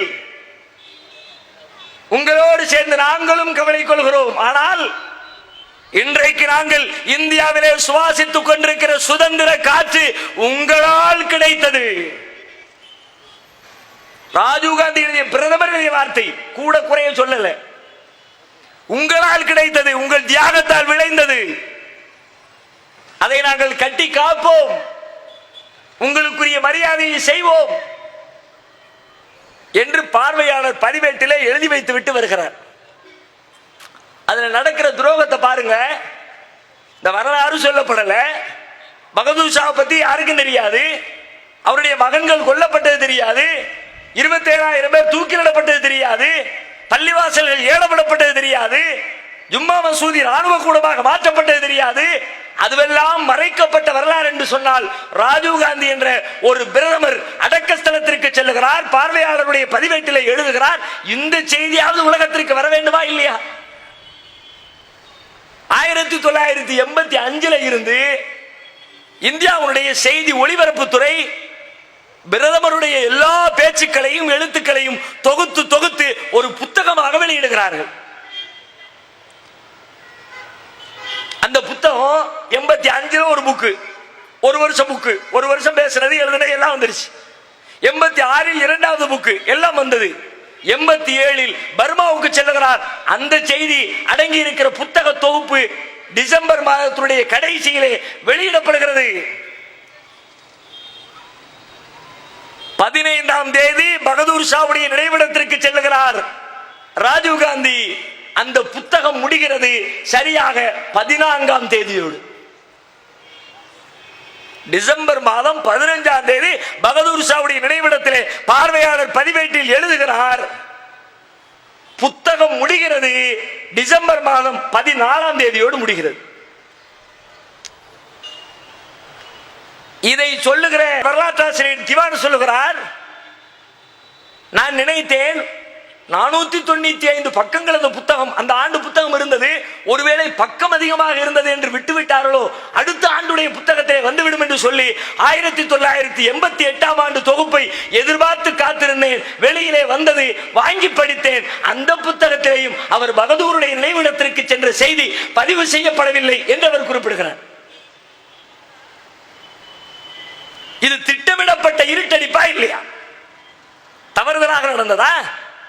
தெரியாமல் மறதியாக விடப்பட்டதா? அல்லது வேண்டுமென்று முஸ்லிம்களுடைய செய்தி, முஸ்லிம்களின் தியாகம் இந்த உலகத்திலே சொல்லப்பட்டு விடக் கூடாது என்பதற்காக அதிகார வர்க்கத்தால் திட்டமிட்டு மறைக்கப்பட்டதா? எத்தனை தியாகம்? ஒன்றா இரண்டா? யார் யாரெல்லாமோ சொன்னீர்களே, வரலாறு என்ற பெயரால் இந்திய விடுதலைக்கு பாடுபட்டவர் என்று சொல்லி நீங்கள் எழுதி வைத்திருக்கிற வரலாறு எல்லாம் உண்மை வரலாறா? வரலாறு என்ற பெயரால் கதைகளை, கற்பனைகளை, உங்களுடைய உள்ளத்திலே எழுகிற ஆசைகளை நீங்கள் வரலாறாக கொட்டி வைத்திருக்கிறீர்கள். நடிகர் கமலஹாசன் ஒரு படம் எடுத்தார், மருதநாயகம்னு. அந்த படத்தினுடைய நிகழ்ச்சி துவக்கத்திற்காக இங்கிலாந்து மகாராணியை அவர் அழைத்திருந்தார். மருதநாயகத்துக்கும் இங்கிலாந்து ராணிக்கு என்ன சம்பந்தம், என்ன பின்னணின்னு அவரே விளக்கிறார். நான் சுதந்திர போராட்டத்தை பற்றிய ஒரு ஆவணத்தை திரைப்படமாக எடுக்க வேண்டும் என்று விரும்பினேன். அதற்காக இந்தியாவிலே உள்ள பல்வேறு ஆவணங்களை புரட்டினேன். ஏராளமான சுதந்திர போராட்ட நூல்களை படித்தேன். ஆனால் படித்த நூல்கள் எல்லாம் எப்படி இருந்தது தெரியுமா? அந்த நூலை எழுதிய நூலாசிரியர் என்ன சாதியை, என்ன மதத்தை சார்ந்தவராக இருக்கிறாரோ அந்த சாதியை உயர்த்தி பிடிக்கிற செய்திகளாகவே எனக்கு பட்டது. அதுல ஏதோ சிக்கல் இருக்கு நான் நினைச்சேன். அதனால நான் பேசாம இங்கிருந்து நேரம் இங்கிலாந்துக்கு போயிருவோமே. இங்கிலாந்திற்கு சென்று இங்கிலாந்து அரச குடும்பத்தினத்திலே நான் பேசினேன். உங்களுக்கு இந்தியாவுல ரொம்ப குடைச்சல் கொடுத்தவங்க யாரு, அந்த லிஸ்ட கொடுங்க. ஏன்னா அவன் தானே பெரிய போராட்ட வீரன். உங்களுக்கு நீங்கள் இந்தியாவில் ஆட்சி செய்த பொழுது உங்களுக்கு அதிகமாக குடைச்சல் கொடுத்த ஒரு பட்டியலை எனக்கு கொடுங்கள் என்று கேட்டேன். அங்குள்ள ஆவண காப்பகத்திலிருந்து ஒரு பட்டியலை தந்தார்கள். அந்த பட்டியலிலிருந்து நான் தேர்ந்தெடுத்த தலைவன் தான் மருதநாயகம். மருதநாயகத்தை பற்றி ஒரு குறிப்பு உண்டா? எல்லாம் உங்களுடைய மனம் என்ன சொல்லுதோ, எழுதுறவர் என்ன விரும்புகிறாரோ, என்ன சாதியோ அதுதான் வரலாறு. பார்த்தாலே ஆச்சரியமா இருக்கும். அடப்பாவிகளா, இதுவெல்லாம் வரலாறா? இதோ வீர வாஞ்சிநாதன், வாஞ்சி மணியாச்சி, ஊருக்கு பேர் வச்சாச்சு ரயில்வே ஸ்டேஷனுக்கு. போன வருஷம் பஞ்சாயத்து 100 வருஷம் ஆச்சு. ஆஸ்துரையை சுட்டுக் கொன்றார் வாஞ்சிநாதன் சுட்டுக் கொண்டு வருஷம் 100 வருஷம் ஆயிடுச்சு. அவனுக்கு ஒரு பெரிய மணிமண்டபம் கட்டணும், பெரிய திருவிழா எடுக்கணும். ரயில்வே ஸ்டேஷன்ல போய் 100 வருஷத்துக்கு பிறகு 100ஆண்டு விழா எடுக்க போகிறோம்னு சொல்லிவிட்டு பஞ்சாயத்து. ரயில்வே கவர்மெண்ட் அனுமதி கொடுக்கல. ஏன் கொடுக்கல? ரெக்கார்டுல ஒன்னும் இல்லை அவனை பத்தி. இருந்தாலும் கொடுக்கணும். 100 வருஷத்துக்கு பிறகு புதுசா ரெக்கார்டு உருவாக்குமா? ரெக்கார்டுங்கிற இப்போ இன்னைக்கு செத்தாம்னா நாளைக்கு தெரியும். அடுத்த வருஷம் கொண்டாடுவான், அதுக்கு அடுத்த வருஷம் கொண்டாடுவான். வருஷம் 100 வருஷம் கழிச்சு 100ஆவது ஆண்டு விழாவை ரொம்ப பயங்கரமா செலிப்ரேட் பண்ண போறோம் அப்படின்னு அரசாங்கத்திடத்தில் கோரிக்கை வைக்கிறார்கள். வாஞ்சிநாதனை பற்றி பள்ளிக்கூடத்து புத்தகங்களில் எழுதப்பட்டிருக்கிறதா இல்லையா? எழுதப்பட்டிருக்கிறது. என்ன அவன் என்ன செய்தான்? ஏன் அவனை பற்றி சொன்னீர்கள்? அவன் ஆங்கிலேய அதிகாரி ஆஸ்துரையை சுட்டுக் கொன்றான். அப்படியா? பிரிட்டிஷ்காரனை சுட்டுக் கொண்டான்னா அப்ப விடுதலை போராட்டம் தான், வீரம் தான். ஓகே, எதுக்குப்பா சுட்டுக் கொண்டா? நம்ம புக்கு ஒரு கதை சொல்லுது, ஆனா சுட்டுக் கொண்ட வாஞ்சிநாதன் வேறொரு கதையை சொல்றான். ஆஸ்துரையை சுட்டு கொண்டுட்டு அவன் நேரா ஓடி போய் பாத்ரூம்குள்ள போய் துப்பாக்கி எடுத்து தன்னை தானே சுட்டுக்கிட்டு செத்துட்டான். செத்தவன் தன்னுடைய சட்டப்பையிலே தான் சுட்டதற்கான காரணத்தை உலகம் அறிந்து கொள்ள வேண்டும் என்பதற்காக பையில எழுதி வச்சுட்டு வந்து சுட்டு தற்கொலை பண்ணி சாவுறான். அந்த கடிதம் இன்றைக்கும் ஆவணமாக இருக்கிறது. கடிதத்திலே சொல்லுகிறான், ஆஸ்துரை நம்முடைய சனாதன தர்மங்களை எதிர்க்கிறார். நாட்டை அடிமைப்படுத்துறான், கொள்ளையடிக்கிறான், உரிமையை பறிக்கிறான், சுதந்திரத்தை கெடுக்கிறான், அதுவெல்லாம் மேட்டர் இல்லை. சனாதன தர்மத்தை எதிர்க்கிறார். விதவை பெண்கள் மறுமணம் செய்ய வேண்டும் என்கிறார். குழந்தை திருமணம் செய்யக்கூடாது என்று தடுக்கிறார். உடன்கட்டை ஏறுவதை குற்றம் என்கிறார். இவன் நம்முடைய மதத்தை கெடுத்து விடுவானோ என்ற அச்சத்திலே இவனை நான் சுட்டுக் கொன்றேன் என்று தன்னுடைய கைப்பட எழுதிய கடிதத்தை சட்டை பைக்குள்ளே வைத்துக் கொண்டு ஆஸ்துரையை சுட்டுக் கொண்டிருக்கிறான். இந்திய விடுதலை போராட்ட வீரர் வாஞ்சிநாதன். கட்டபொம்மனை பற்றி பேசுகிறார்கள். வீரபாண்டிய கட்டபொம்மன். இதை தெரியாத ஒரு ஆளுங்க இருப்பீங்களா? ஒருவேளை முன்ன பின்ன பள்ளிக்கூடத்தில் படிக்கிறது மறந்திருந்தா கூட வந்தாரு சிவாஜி கணேசன். மேல இங்கேயும் ஜங்கிலியை தூக்கி போட்டுக்கிட்டு ஜாக்சன் துறைக்கு முன்னாடி பேசுவார வீர வசனம். இன்னைக்கும் பள்ளிக்கூடத்தில் பாருங்க, மாறுவேட போட்டி நாளைக்கு நடத்துவாங்க பாருங்களா. பள்ளிக்கூடத்தில் போய் பாருங்க, பொய்யாய் உண்மையான்னு தெரியும். மாறுவேட போட்டியில ஒரு காந்தி இருப்பாரு, ஒரு நேரு இருப்பாரு, ஒரு வீரபாண்டிய கட்டபொம்மன் இருப்பாரு.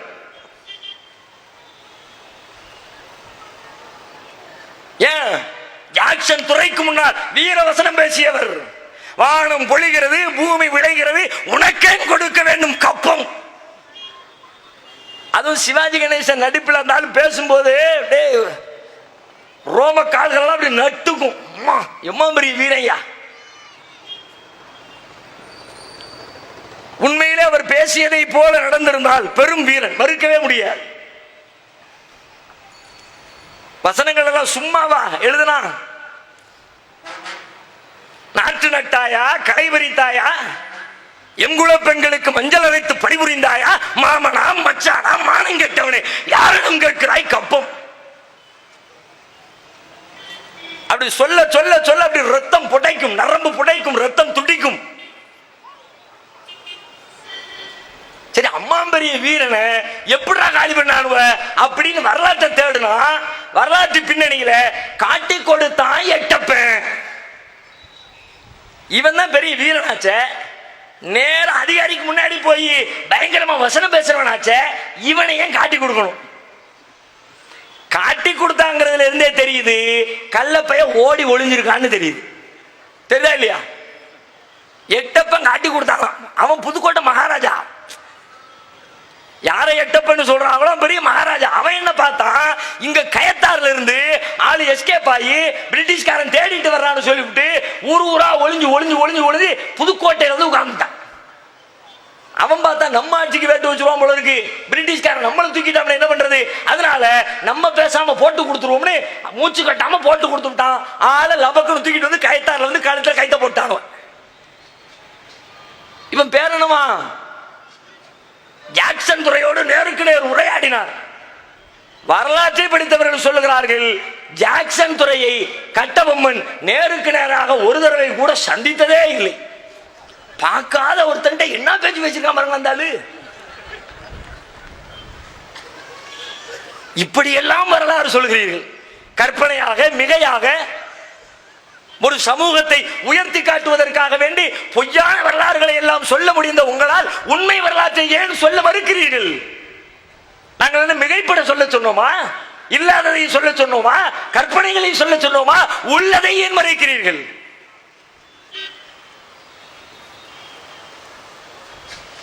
வரலாறு என்ற பெயரால் எழுதப்பட்டிருக்கிற செய்திகளை படிக்க படிக்க நெஞ்சம் குமுறுகிறது. நான் கேட்கிறேன், எந்த சமூகத்திலாவது தங்களுடைய வழிபாட்டு தலத்தை விடுதலை போராட்டத்திற்காக நாங்கள் பயன்படுத்தினோம் என்று குரல் கொடுக்கிற தைரியமுடைய ஒரே ஒரு சமூகம் இந்த தேசத்தில் உண்டா? என்ன சாதியா இருங்க, என்ன மதமா இருங்க, சீக்கியரா இருங்க, பௌத்தரா இருங்க, தேவரா இருங்க, கல்லரா இருங்க, பிராமணரா இருங்க, யாரா இருங்க, உங்களுடைய வழிபாட்டு தலத்திலே வழிபாடு செய்வீர்கள்.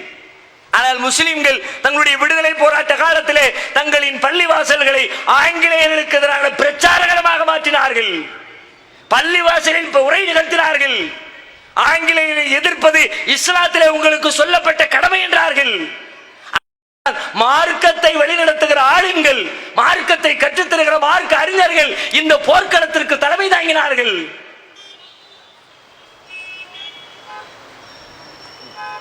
ஒன்னையும் சொல்ல காணுமே. எல்லாவற்றையும் மறைத்து மறைத்து மறைத்து அதிலேயும் இப்பொழுது வந்து அமர்ந்திருக்கிற அரசு கேட்கவே தேவையில்லை.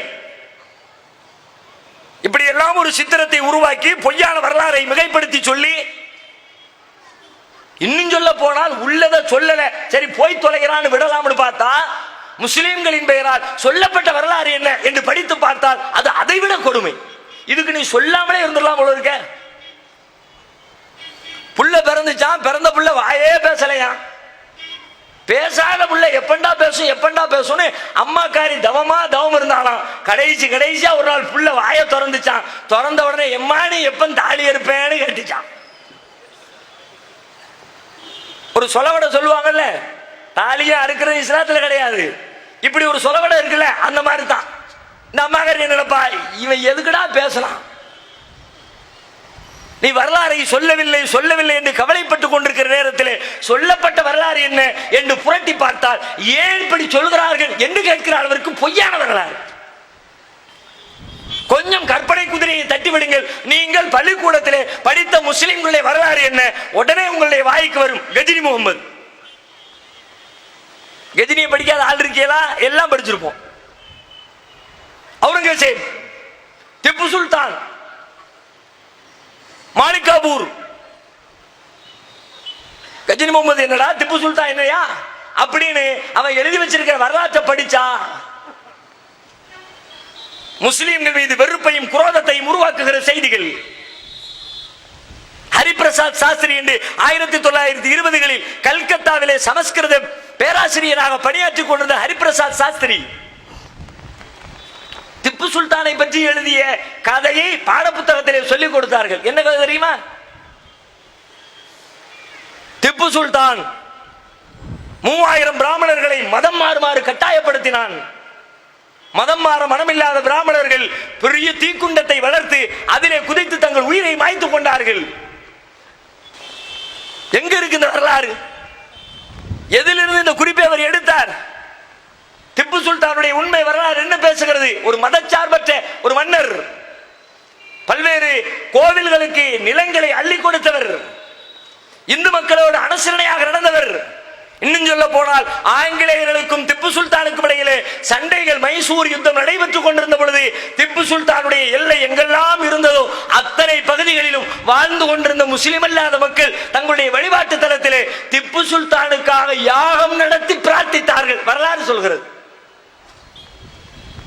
சத்ரு சம்ஹார யாகம். தனாயக்கன் கோட்டை என்ற பெயரிலே திரு பாலகிருஷ்ணன் அவர்கள் ஒரு பெரிய நூலை தொகுத்திருக்கிறார்.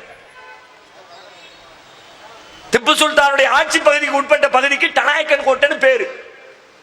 தனாயக்கன் கோட்டை என்ற பெயரிலே பாலகிருஷ்ணன் எழுதிய புத்தகத்திலே சொல்லுகிறார், சத்ரு சம்ஹார யாகம் திப்பு சுல்தானுடைய ஆட்சி பகுதிக்கு உட்பட்ட எல்லா கோவில்களிலும் அரங்கேறியது. அது என்ன சத்ரு சம்ஹார யாகம்? எதிரியை அழிக்கும் யாகம். பிரிட்டிஷ்கார அழியணும், திப்பு சுல்தான் ஜெயிக்கணும். 3000 பிராமணர்களை தற்கொலை செய்து கொள்ள தூண்டிய ஒரு மன்னனுக்காகத்தான் அந்த பிராமணர்கள் யாகம் நடத்தினார்களா? வேலூர் சிப்பாய் புரட்சி நடைபெற்றது. வேலூரிலே நடைபெற்ற சிப்பாய் புரட்சி வரலாறு இருக்கிறது. வேலூர் புரட்சி முடிவடைந்த பிறகு நாங்கள் ஜெயித்து விட்டோம், இந்திய தேசத்தை வென்றெடுத்து விட்டோம் என்று சிப்பாய்கள் எல்லாம் வேலூர் சிறைச்சாலைக்கு முன்னால் இருந்த கொடி கம்பத்திலே யூனியன் ஜாக்குடைய கொடியை கிழித்து கீழே எறிந்துவிட்டு நாங்கள் ஜெயித்து விட்டோம் என்பதை முரசு கொட்டுவதற்காக ஏற்றிய கொடி என்ன கொடி தெரியுமா? திப்பு சுல்தான் தன்னுடைய தேசத்திற்கு வைத்திருந்த கொடியை ஏற்றினார்கள். ஏற்றியது யார்? முஸ்லிம்கள் மட்டுமா? இந்துக்கள் இல்லையா? சீக்கியர்கள் இல்லையா? பௌத்தர்கள் இல்லையா? எந்த மன்னன் இந்துக்களை கொத்து கொத்தாக கொன்று போட்டானோ அந்த மன்னனுடைய ஆட்சி வர வேண்டும் என்றுதான் அந்த ராணுவ வீரர்கள் விரும்பினார்களா? பொய்யான வரலாறு, மிகைப்படுத்தப்பட்ட வரலாறு. முஸ்லிம்களை பத்தி படிச்சா தப்பான எண்ணம் வந்துடணும், அவன் மேல ஒரு வெறுப்பு வந்துடணும், அவனுடைய உரிமையை பறிக்கணுங்கிற மாதிரி கோபம் வந்துடணும். அதனுடைய விளைவுதான் இன்றைக்கு நீங்கள் பார்க்கிறீர்கள். இன்றைக்கு நீங்கள் அதிகார வர்க்கத்திலே பேசுகிற பொழுது பல பேர் முறைக்கிறார்கள், விரைக்கிறார்கள் என்றால் பின்னணி என்ன தெரியுமா? உங்களை பற்றி அவர்கள் படித்த வரலாறு, அவர்களுக்கு சொல்லிக் கொடுக்கப்பட்ட செய்தி. முஸ்லிம்களுடைய முன்னோர்கள் இந்துக்களை கொன்றார்கள், கொன்று குவித்தார்கள். அது அவருடைய உள்ளத்திலே பாடமாக பதிந்து விட்டது. கஜினி முகமது படையெடுத்தான். சோமநாதபுரம் ஆலயத்தை 17 முறை படையெடுத்து கொள்ளையடித்தான். பேச்சு வழக்கில் வந்துருச்சு. கஜினி முகமது ஏதாவது ஒருத்தன் திரும்ப திரும்ப செஞ்சாமனா கஜினி முகமது மாதிரி படையெடுக்கிறானையா. கொள்ளையடித்தான், நான் மறுக்கவில்லை. சோமநாதபுரம் ஆலயத்தை கஜினி முகமது கொள்ளையடித்தான். ஒரு முறை இருமுறை அல்ல, பல முறை கொள்ளையடித்தான். ஏன் அடித்தான்? அவன் மட்டும்தான் அடித்தானா? வேறு யாரும் அடித்தார்களா? அதனுடைய பின்னணியை நீங்கள் சொன்னீர்களா? கஜினி முகமது கொள்ளையடித்தானே, கோவிலை கொள்ளையடித்த உடனே எப்படி வரலாறு சொல்லிவிட்டான் பாத்தியா? அவன் ஒரு முஸ்லிம், கோவில் இருக்கிறது பிடிக்கல, அதனால கோவிலை வந்து உடைச்சு விட்டான், உள்ள வந்து கொள்ளையடிச்சு விட்டான். அவன் காலத்திலே வாழ்ந்த இந்து மக்கள் எல்லாம், இந்து மன்னர்கள் எல்லாம் எங்கே கொள்ளையடித்தார்கள் சொல்லு பார்க்கலாம். கஜினி முகமது கோவிலை கொள்ளையடித்தான். அவன் வாழுகிற சமகாலத்திலே இந்த நாட்டிலே எத்தனை இந்து மன்னர்கள் ஆட்சி செய்தார்கள், எத்தனை பேரோடு சண்டையிட்டார்கள். அவர்கள் சண்டையிடுத்து கொள்ளையடித்த இடம் எது சொல்லு நீ? சேர மன்னன் இருந்தான், சோழ மன்னன் இருந்தான், பாண்டிய மன்னன் இருந்தான். பாண்டியர்கள் பல தலைமுறை இருந்தது, பல்லவர்கள் பல தலைமுறை இருந்தார்கள், குப்தர்கள் பல தலைமுறை இருந்தார்கள், மௌரியர்கள் பல தலைமுறை இருந்தார்கள். அவர்கள் எல்லாம் எங்கே கொள்ளையடித்தார்கள்? அத்தனை பேருமே கோவிலை தான் கொள்ளையடித்தார்கள். என்னமோ கஜினி முகமது மட்டும்தான் கோவிலை டார்கெட் பண்ணனா, வேற எல்லாரும் கோவில் பக்கம் போகல. கோவில்னா என்ன? இன்றைக்கு தான் கோவில் என்பது வழிபாட்டு தலம். அன்றைக்கு கோவில் என்பது வழிபாட்டு தலம் மட்டுமல்ல, அரசுடைய செல்வங்கள் பாதுகாத்து வைக்கப்படுகிற அரசாங்கத்தின் ஹசானா. கொள்ளையடிக்க வர்றவன் எங்க வந்து கொள்ளையடிப்பான்? வீட்டுக்குள்ள வந்து ஒருத்தன் திருடணும்னு வந்து விட்டான், நேர அறுப்படியில போய் சோத்து பானையை திருடிக்கிட்டு இருப்பான். எங்க நகை இருக்குன்னு பாப்பான், எங்க பணம் இருக்குன்னு பாப்பான். பொய் கிடையாது. இன்றைக்கும் நீங்கள் அதை அறியலாம். அதனால் தான் பெரிய பெரிய கோவில்களுக்கெல்லாம் அதனை பாதுகாப்பதற்கான பெரும் பெரும் மதில் சுவர்கள், பெரிய பெரிய அகழிகள். 1000 ஆண்டுகளை கடந்துவிட்ட ராஜேந்திர சோழனுடைய விழாவை கொண்டாடினார்கள் தஞ்சையிலே. தஞ்சை பெருவுடையார் கோவில். இப்ப என்ன தெரியல, பாரதிய ஜனதா கட்சிக்கு இந்த மாதிரி ஆட்கள் மேல எல்லாம் ரொம்ப கரிசனம் வருது. கொண்டாடுறது அவங்க தானே. ராஜேந்திர சோழனுக்கும் உனக்கு என்ன சம்பந்தம்? அவ்வளவு பெரிய கோவிலை கட்டின அவனை ரோட்டை விட்டு கோயிலை விட்டு வெளியே தள்ளி விட்டு எவனையோ தூக்கி கோயிலுக்குள்ள வச்சிருக்கிறீங்க. நீ பேசலாமா அவனை பத்தி? சரி, அதுக்குள்ள போக வேண்டாம். அந்த பெருவுடையார் கோவில் இருக்கிறது, கோவிலை சுற்றி எவ்வளவு பெரிய அகழி. ஏன் அகழி? வழிபாட்டு தலத்துக்குள்ள மக்கள் ஈஸியா வந்துட்டு ஈஸியா போக வேண்டியதானே. எதுக்கு அங்க ஒரு பெரிய அகழி? காரணம் என்ன? அது அரசின் செல்வங்கள் சேர்த்து வைக்கப்பட்ட ஹசானா, பாதுகாக்க வேண்டிய தேவை இருந்தது. தில்லை கோயிலுக்கு போய் பாருங்க, சிதம்பரம் மேல ஏறி போய் பாருங்க. நமக்கு தெரிஞ்சவருடைய கடை ஒண்ணு இருக்கு பக்கத்துல. அதனுடைய மாடி மேல் ஏறி நின்று பார்த்தால் அந்த நடராஜர் கோவிலுடைய அனைத்து பகுதிகளும் தெரிகிறது.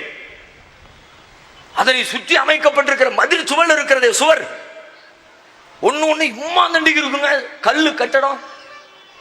ஒவ்வொரு மதில் சுவருக்கும் இடையில அவ்வளவு நீண்ட இடைவெளி. ஒரு கோவிலுக்கு எதற்கு இவ்வளவு பாதுகாப்பு? யோசித்தீர்களா? அவ்வளவு ஏன் நம்ம பத்மநாபபுரம் கோவில், கோவிலுடைய 6 அறைகள் திறக்கப்பட்டிருக்கிறது. வழக்கு ஓடிக்கிட்டு இருக்குல்ல, திறக்கலாமா திறக்க கூடாதான்னு பிரச்சனை பண்ணி கடைசி 6 ரூம் திறந்திருக்கிறாங்க. இன்னும் திறக்க வேண்டிய ரூம் இருக்குது. இந்த 6 அறைக்குள்ளே வைக்கப்பட்டிருக்கிற செல்வங்களுடைய அளவு என்ன? தோராய மதிப்பிட்டு சொல்லுகிறார்கள், ஏறத்தாழ 1,00,000 கோடி ரூபாய் பெருமானம் உள்ள நகைகள். 1,00,000 ரூபாய் நகை இல்ல, அது 4 பவுன் இருக்காது. 1,00,000 கோடி. ஒரு கோவிலுக்குள்ள இவ்வளவு நகை எப்படி வந்துச்சு? அதுவும் ரூமுக்குள்ள அறைக்குள்ள ஏன் பாதுகாக்கப்பட்டிருக்கிறது? தெய்வத்திற்கு சாற்றுவதற்கு என்று சொன்னால் தெய்வத்தின் கழுத்துல, சிலைகளின் கழுத்துல போட்டு வைக்க வேண்டியதானே. எதுக்கு ரூம் ரூமா கட்டி கட்டி உள்ள சேர்த்து வச்ச? கோவில்கள் என்பது அரசின் ஹசானா. ஹசானா இருந்த இடத்த கொள்ளையடிக்க வந்தவன் கொள்ளையடிச்சுட்டு போனாம்னா, கஜினி முகமது அவன் ஒரு முஸ்லிம் கோவிலை இடிச்சு விட்டான். வரலாற்றை எப்படி திரிக்கிறார்கள் பாருங்கள். இன்னும் சொல்ல போனால் இந்த பாரதிய ஜனதா ஆட்சி கட்டில் ஏறிய நாளிலிருந்து இந்த நிலைமை இன்னும் விபரீதமாக இருக்கிறது. மரியாதைக்குரிய, மேன்மைக்குரிய, பெருமைக்குரிய மேதகு பிரதம அமைச்சர் அவர்களுடைய பேச்சு சுபஹானல்லாஹ், வாயை திறந்தாலே என்ன இளவ பேசி தொலைப்பாரோ தெரியலையே. வரலாற்று ஆசிரியர்கள் இருந்து அறிவியலாளர்கள் வரை அத்தனை பேரும் கதறான். இந்த 2 வருஷத்துல பேசுற பேச்சு எடுத்துக்கங்களேன். பட்டேலை பத்தி பேசுறாரு, பேசிட்டு போ. என்னவா, பட்டேலுடைய இறுதி சடங்கில் நேரு, ஜவஹர்லால் நேரு கலந்து கொள்ளவில்லை.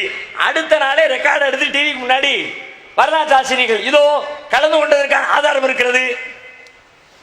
முதல் நாள் மீட்டிங்ல பேசுறாரு, பட்டேலுடைய இறுதி சடங்கில் நேரு கலந்து கொள்ளவில்லை. வரலாற்று ஆசிரியர் ரெக்கார்டு தூக்கி காட்டுறான், இந்த கலந்துகிட்டாரு. அதே மாதிரி இன்னொரு கூட்டத்தில் பேசுறாரு, உப்பு சத்தியாகிரகத்தில் வாவு சிதம்பரனார் அவர்கள் கலந்து கொண்டார்கள். எங்கடா இருக்கு அந்த வரலாறு? நாங்க படிச்ச பாப்போம், எந்த புத்தகத்திலையும் காணப்படா. அதெல்லாம் மோடியுடைய மூளைக்குள்ள இருக்கிற வரலாறு, நீ புத்தகத்துல தேடக்கூடாது. பாட்னாவில் உரை நிகழ்த்துகிறார். அங்க என்னவா, அலெக்சாண்டர் பத்தி உலக வரலாறு எல்லாம் பேசுறான் ஆளு. உனக்கு எதுக்கு இந்த வம்பு? அலெக்சாண்டர் இதோ இந்த கங்கை கரையின் ஓரத்திலே தான் மரித்து போனான். உலகம் 1000 வருஷமா சொல்லிக் கொண்டிருக்கிறது அவன் பாபிலோனிலே செத்து போனான் என்று. அத்தனை வரலாற்று ஆசிரியர்கள் எழுதி வைத்திருக்கிறார்கள். அங்க போய் இறங்கின உடனே, கங்கை கரையில் நின்ன உடனே, கங்கை ஏதாவது புகழணுமே, என்ன செய்யலாம்? பெரும் அரசனான அலெக்சாண்டர் இங்கேதான் செத்து போனான். பாளையங்கோட்டை ஜவஹர் தடல பேசியிருந்தாருன்னா நெல்லையப்பர் கோயிலுக்கு பக்கத்துல தான் செத்து போனான் இருப்பார். வரலாறு எல்லாம் வாயில் வந்தது வரலாறு. வெந்ததை தின்போம், விதி வந்தால் சாபம்ங்கிற மாதிரி வந்ததை சொல்வோம், என்ன வேணாலும் செய்வோம். அண்ணன் மோடி அவர்களுடைய ஒரே திட்டம், எதை வேணாலும் பேசு, எப்படி வேணாலும் பேசு, எவன் கேட்பான்? இருக்க போறது 5 வருஷம், பேச வேண்டியதெல்லாம் பேசி தீர்த்துருவோம். இந்த வெறுப்புணர்ச்சியை மேலும் மேலும் அதிகரிப்பதற்காக முஸ்லிம்களுக்கு எதிராக எவ்வளவு பெரிய இன்னல்களை, இடையூறுகளை இந்த 2.5 ஆண்டு காலங்களில் ஏற்படுத்திக் கொண்டிருக்கிறார்கள். சிந்தித்தீர்களா? முஸ்லிம்களே, ஒரு காலம் இருந்தது 70 ஆண்டுகளுக்கு முன்னால், நாட்டின் விடுதலைக்காக, எதிர்கால தலைமுறையிற்காக, பேச்சு சுதந்திரத்திற்காக, வழிபாட்டு உரிமைக்காக நம்முடைய முன்னோர்கள் ஆங்கிலேய பீரங்கிகளை எதிர்த்து நெஞ்சை நிமிர்த்தி உயிரை பறிகொடுத்தார்கள், சுதந்திரத்தை பெற்று தந்தார்கள். நாடு போய்கொண்டிருக்கிற நிலையை பார்த்தால் மீண்டும் அடுத்ததொரு சுதந்திர போராட்டத்திற்கு முஸ்லிம்கள் ஆகிய நாம் தயாராக இருந்து கொள்ள வேண்டும். மோடி அல்ல, எத்தனை பெரிய கொம்பன் வந்தாலும் எங்களுடைய மன உறுதியை குலைக்க முடியாது என்பதை காட்ட வேண்டும். காஷ்மீரில் நடக்கிற கொடுமை கொஞ்சமா? முஸ்லிம்கள் என்கிற ஒரே காரணத்திற்காக அந்த மக்களிடத்தில் கொடுத்த வாக்குறுதியை காலில் போட்டு நசுக்கிவிட்டு, ஒரு தனி மனிதன் கொடுத்த வாக்குறுதியை மீறலாம், ஒரு தேசம் கொடுத்த வாக்குறுதியை மீறலாமா? ஒரு பிரதமர் கொடுத்த வாக்குறுதியை மீறலாமா? ஒரு உள்துறை அமைச்சர் கொடுத்த வாக்குறுதியை மீறலாமா? ஒரு ஐநா சபையிலே கையெழுத்திட்டு கொடுத்த வாக்குமான பத்திரத்தை மீறலாமா? காஷ்மீரை தக்க வைத்துக் கொள்ள வேண்டும் என்பதற்காக அந்த மக்களிடத்திலே கொடுத்த வாக்குறுதியை காலில் போட்டு நசுக்கிவிட்டு, ராணுவத்தை கொண்டவர்களை அடக்கி விடலாம் என்று பகல் கனவு கண்டு, ஒரு நாளா 2 நாளா 70 ஆண்டு உலகத்திலே இப்படி நீண்ட நெடிய காலம் போர் முனையை கழித்த ஒரு சமூகம் உண்டா? நீ மாறிக்கிட்டே இருக்கிற. ஒவ்வொரு 5 வருஷத்துக்கு ஒருக்க ஒவ்வொரு ஆட்சியாளர் புதுசா வர்ற, புதுசா இறக்குற, ராணுவத்தை இறக்குற, ஆயுதத்தை இறக்குற. 70 ஆண்டு காலம் ஒரே சமுதாயம் உங்களுடைய ராணுவத்தை, உங்களுடைய பெல்லட்டு குண்டுகளை எதிர்த்து போரிட்டுக் கொண்டிருக்கிறார்கள் என்றால், முஸ்லிம்களுடைய மன உறுதியை சொல்வதற்கு காஷ்மீர் போராட்டத்தை விட வேறு எதுவும் நமக்கு தேவையில்லை. எத்தனை பெரிய கொடுமை! ராணுவத்திற்கு சிறப்பு ஆயுதப்படை சட்டமாம். என்னடா சிறப்பு சட்டம்? மிலிட்டரி என்ன வேணாலும் செய்யலாம், அதான் சிறப்பு சட்டம். இது நாடா? தன்னுடைய குடிமக்கள் மீது ஒரு ராணுவத்தை ஏவி விட்டு அதை பார்த்து ரசிக்கிற தலைவன் ஒரு தலைவனா? ராணுவம் எதற்கு? அந்நிய நாட்டோடு சண்டையிடுவதற்கு ராணுவம். ஒரு அகால நேரத்தை கை கொடுத்து காப்பதற்கு ராணுவம். ஒரு மாநிலத்தை பாதுகாக்க ராணுவம் தேவையா? பெல்லட் குண்டுகள் என்ற பெயரால் 1000 துகள்களை உடம்பிலே பொருத்தி எத்தனை முஸ்லிம்கள் கண்கள் குருடாகி உடம்புகள் பழுதாகி மருத்துவர்கள் போர்வடி தூக்குகிறார்கள். இந்த குண்டுகளை பயன்படுத்தாதீர்கள், கோரமாக இருக்கிறது. இரக்கமற்ற அரக்கர்களின் கைகளில் இந்த தேசத்தின் ஆட்சி ஒப்படைக்கப்பட்டிருக்கிறது. குரங்குகளின் கைகளில் பூமாலை வழங்கப்பட்டிருக்கிறது. ஆடட்டும், எத்தனை நாள் ஆடுவார்கள்? ஒருவேளை இந்த ஆட்டம் கூட நமக்கு நல்லதுதான். ஏன் தெரியுமா? இவர்களுடைய ஆட்டத்தை தொடங்குவதற்கு முன்னால் இந்த தேசத்திலே பல பேர் எண்ணினார்கள், இவர் சொல்லுவதை போல நாட்டை வளர்ச்சி அடைய செய்து விடுவார் போல் இருக்கிறது என்று பல பேர் நம்பித்தான் வாக்களித்தார்கள். மேக் இன் இந்தியா என்றார், தூய்மை இந்தியா என்றார், கங்கையை தூய்மைப்படுத்துகிறோம் என்றார். சொல்வதை எல்லாம் செய்து இந்த தேசத்தை உலகத்தின் அரங்கிலே தூக்கி நிறுத்தி விடுவார் போல் இருக்கிறது என்றுதான் பலரும் கற்பனை செய்தார்கள். அவர்களுக்கெல்லாம் ஒரு உண்மை தெளிவாகிவிட்டது. இவர்கள் சொல்வதை செய்கிற நல்லவர்கள் இல்லை, முஸ்லிம்களை குறிவைத்து கருவறுக்க வந்திருந்த மகா அயோக்கியர்கள் என்பதை அவர்களுக்கு வாக்களித்த மக்களே இன்றைக்கு நினைத்து கதறிக் கொண்டிருக்கிறார்கள். ஒரு வீட்டிற்குள்ளே புகுந்து நினைத்தவரை அள்ளி செல்லுகிற அதிகாரம் ராணுவத்திற்கு. கொஞ்சம் யோசித்து பாருங்கள், உங்கள் வீட்டுக்குள்ளே ஒரு ராணுவ வீரன் நுழைந்து உங்கள் வீட்டில் இருக்கிற ஒரு பெண்ணை, உங்கள் மகளை, உங்கள் சகோதரியை, உங்கள் மனைவியை உங்கள் கண்களுக்கு எதிரால் அள்ளி சென்றால் அந்த ராணுவ வீரனை என்னவென்று சொல்வீர்கள்? மதிப்பீர்களா? மரியாதைக்குரிய வீரன் என்று புகழ்வீர்களா? கையிலே கிடைத்த கல்லையோ கம்பையோ கொண்டு அவனுடைய மண்டையை பதம் பார்க்க வேண்டும் என்று நினைப்பீர்களா? அப்படித்தான் அங்கே நினைக்கிறார்கள். 7 வயது சிறுவன், 10 வயது சிறுவன், 12 வயது சிறுவன் ஆயுதம் தாங்கி போரிட்டான் என்ற குற்றச்சாட்டின் பெயரிலே சிறையில் அடைக்கப்பட்டிருக்கிறான் என்றால் 10 வயசுல உள்ளவன் என்னையா செஞ்சிருவான்? அவன் கண்ணுக்கு முன்னாடி அவன் பெத்த தாயை நீ துப்பாக்கியால் அடிக்கிற பொழுது பார்த்து கொண்டு சும்மா இருப்பானா? பாதி விதவைகள், அழைத்து செல்லப்பட்ட கணவன்மார்கள் எங்கு இருக்கிறார் என்று தெரியாமல் வாழ்வதா, வேறொரு புது வாழ்வை தேடுவதா என்ற எந்த ஒரு தெளிவும் இல்லாமல் பல்லாயிரக்கணக்கான பெண்கள் வாழ்க்கை தொலைத்து நிற்கிறார்களே. இந்த கொடுமை இந்த தேசத்தில் வேறெங்கேனும் உண்டா? எத்தனை அனாதைகள், தொலைந்து விட்ட குழந்தைகளை காப்பதற்காக பெற்றோர்களின் சங்கம் என்ற ஒரு சங்கம் உலகத்திலேயே காஷ்மீரில் தான். தூக்கிட்டு போறான், புள்ள எங்க போனா, எப்படி இருக்கான், என்ன ஆச்சு, எதுவும் இல்லை. யாரும் கேட்பதற்கு ஆள் இல்லை. ஏன்? அங்க இருக்கிற ராணுவ வீரன் மீது ஒரு வழக்கு தொடுக்க வேண்டும் என்று சொன்னால், புகார் பதிவு செய்ய வேண்டும் என்றால் அதற்கு பிரதமருடைய அமைச்சரவை, பிரதமருடைய அலுவலகம் ஒப்புதல் வழங்க வேண்டும். இதுவரைக்கும் ஒரு மிலிட்டரி மேல ஒப்புதல் கொடுக்கலையே. இதற்கு முன்னால் இருந்த பிரதமரிடத்திலே ஒரு பத்திரிகையாளர் சந்திப்பிலே பத்திரிகையாளர் கேட்கிறார், 2 ராணுவ வீரர்கள் மீது அவர்கள் தான் குற்றம் இழைத்தார்கள் என்று உங்களிடத்தில் புகார் வந்திருக்கிறது, ஏன் நீங்கள் அந்த புகார் மனுவிலே கையெழுத்திட்டு விசாரிக்குமாறு கட்டளை பிறப்பிக்கவில்லை என்று இந்திய பிரதமரிடத்திலே பொதுத்தளத்திலே பத்திரிகையாளர் சந்திப்பிலே ஒரு பத்திரிகையாளர் கேட்கிறார். உலகத்திலேயே மகா கேவலமாக பதிலளிக்கப்பட்ட ஒரே சந்திப்பு அந்த சந்திப்பு. என்ன பதில்? மௌனம்தான் பதில். ஒரு பிரதமர் பத்திரிகையாளர் கேட்ட கேள்விக்கு பதிலளிக்க முடியாமல் பல நிமிடங்கள் வாய் பொத்தி மௌனமாக இருந்த உலகத்திலே நடந்த ஒரே நிகழ்ச்சி காஷ்மீர் மக்கள் மீது நடத்தப்படுகிற யுத்தம் குறித்த கேள்வி. கலங்க தேவையில்லை, மற்றவர்களை போல பதற தேவையில்லை. முஸ்லிம்களாகிய நமக்கு இந்த உலகத்தில் ஏற்படுகிற ஒவ்வொரு துன்பத்திற்கும் துயரத்திற்கும் நாளை மறுமையிலே இறைவன் சுவனம் தருவான் என்ற நம்பிக்கை நமக்கு இருக்கிறது. நபிகள் அவருடைய போதனை உங்களுக்கு உரம் சேர்க்கும். மா அஸாப மின் முஸீபத்தின் மா யுஸீபுல் முஸ்லிம மின் நஸபின் வலா வஸபின் வலா ஹம்மின் வலா ஹுஸ்னின் வலா அதன் ஹத்தா ஷௌகத யுஷாக்குஹா இல்லா கஃபரல்லாஹு பிஹா ஹதாயா.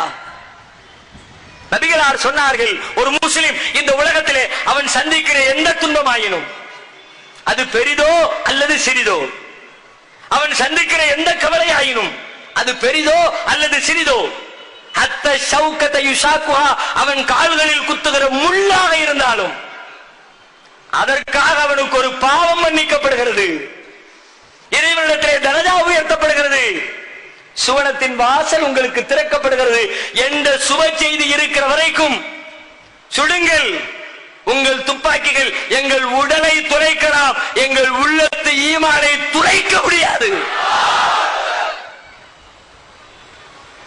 ஒன்றா இரண்டா, நாடு முழுவதும் ரத்த கலரியாகி கிடக்கிறது. புதிய கல்விக் கொள்கையை கொண்டு வருகிறார்களாம். 10 நாள டாபிக் அதன ஓடுது. ஏன்னா புதுசா கல்வியை கொண்டு வர போற, 60 வருஷம் 70 வருஷம் இல்லாத புதுசா என்ன கல்வி கொள்கை? வேற என்ன கல்வி? அவருடைய பாரம்பரிய கல்விதான். 42 பக்கங்களில் வெளியிடப்பட்டிருக்கிற புதிய கல்விக் கொள்கையினுடைய வரைவு திட்டத்தை படித்து பாருங்கள். முஸ்லிம்களை ஒடுக்கணும், தன்னுடைய மேலாதிக்கத்தை நிறுவனம், குலக்கல்வி திட்டத்தை உள்ள நுழைக்கணும், சாகும் தருவாயில் இருக்கிற மொழிகளை காப்பதற்கு புதிய கல்விக் கொள்கையில் திட்டம் வகுக்கப்பட்டிருக்கிறது. எல்லாம் அப்படி மேப்பூச்சி. இதை பார்த்த உடனே மொழிகளுக்கு முக்கியத்துவம் கொடுக்கிறான் போல இருக்கு, அப்படிதான் நினைப்பிய. சொல்ற ஆளை வச்சு பாத்தீங்கன்னா உங்களுக்கு என்ன தெரியும்? சாகும் தருவாயில் இருக்கிற மொழி, உலக இந்தியாவில் இருக்கிற ஒரே மொழி சமஸ்கிருத மொழி தான். அதைத்தான் பேசுறதுக்கு ஆள் இல்ல. சமஸ்கிருதத்தை எல்லா பள்ளிக்கூடத்தையும் நுழைக்க போறாரு. வேற என்ன? யோகாவை எந்த பள்ளியிலே நடைமுறைப்படுத்துகிறார்களோ அந்த பள்ளிதான் பள்ளி நடத்துவதற்கு அனுமதி வழங்கப்படும். பள்ளிக்கான நிபந்தனையில அங்க யோகா இருக்கணும். சூரிய நமஸ்காரம் பண்ணு, அல்லாஹ் வணங்குற, நீ வேற என்னத்துல வணங்கு நான் சொல்ல போறேன், வர்றா ரூட் உள்ள வா.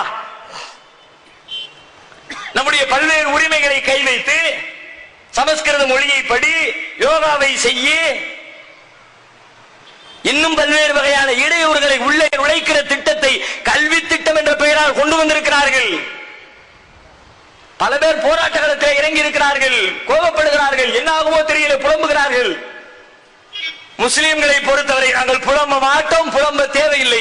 ஏன்? எங்களிடத்திலே நீங்கள் கொண்டு வந்திருக்கிற புதிய கல்விக் கொள்கைக்கு மாற்றமான இன்னொரு பழைய கல்விக் கொள்கை எங்கள் கையிலே இருக்கிறது. அதன் கொள்கை சுதந்திர போராட்ட காலத்தில் எங்கள் அப்பன்மார்களும் பாட்டன்மார்களும் முப்பாட்டன்மார்களும் கடைபிடித்த கல்விக் கொள்கையை மீண்டும் அடுத்த சுதந்திர போருக்கு பயன்படுத்த போகிறோம். என்ன பயன்பாடு? ஆங்கிலேயனை விரட்டுவதற்கு அவருடைய கல்வி திட்டத்தை புறக்கணி என்றார் காந்தி.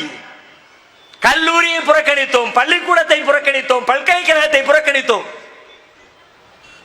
புதிய கல்விக் கொள்கையை படிச்சு ஆகணும்னு நீ கட்டாயப்படுத்தினா உன் ஸ்கூல் தேவையில்லை, உன் காலேஜ் தேவையில்லை, உன் யூனிவர்சிட்டி தேவையில்லை, உன் ஸ்காலர்ஷிப் தேவையில்லை. எங்கள் மார்க்கத்தை இழந்து, மாணவி போதனையை இழந்து, இறை நம்பிக்கை இழந்து உன் கொள்கையை படித்து நான் இன்ஜினியராக மருத்துவனாக வர வேண்டும் என்ற அவசியம் இல்லை. என்னுடைய அப்பனும் பாட்டனும் எப்படி ஆங்கிலேயனின் கல்வியை புறக்கணித்தார்களோ அதே போல நாங்களும் புறக்கணிப்போம்.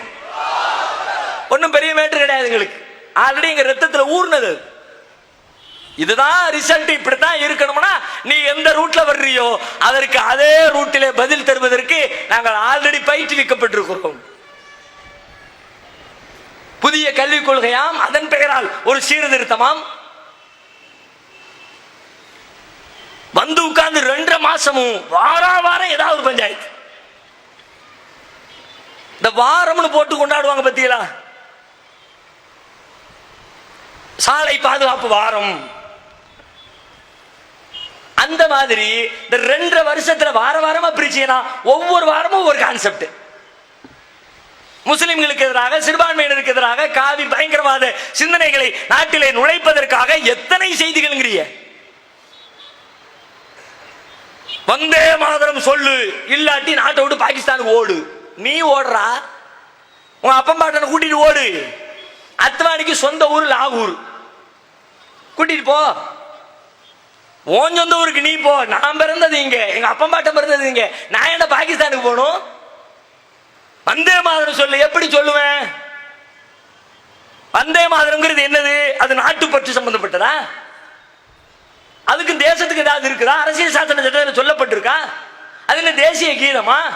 இந்தியாவுடைய பற்றுக்கு அது ஏதாவது ஒரு லிங்க் இருக்கா? ஒரு மண்ணும் கிடையாது, மண்ணாங்கட்டியும் கிடையாது. காளியம்மா துர்க்கையம்மான்னு நீ வணங்குகிற சில தெய்வங்களை வணங்குறது தான் வந்தே மாதத்துக்கு அர்த்தம். வந்தே மாதரம் என்போம், தேசிய தாயை வணங்குதல் என்போம். பாரதியார் விளக்கம்லாம் கொடுப்பார். பூமியை வணங்கு, தேசத்தை தாயா மதிச்சு வணங்கு. நான் எப்படி வணங்குவேன்?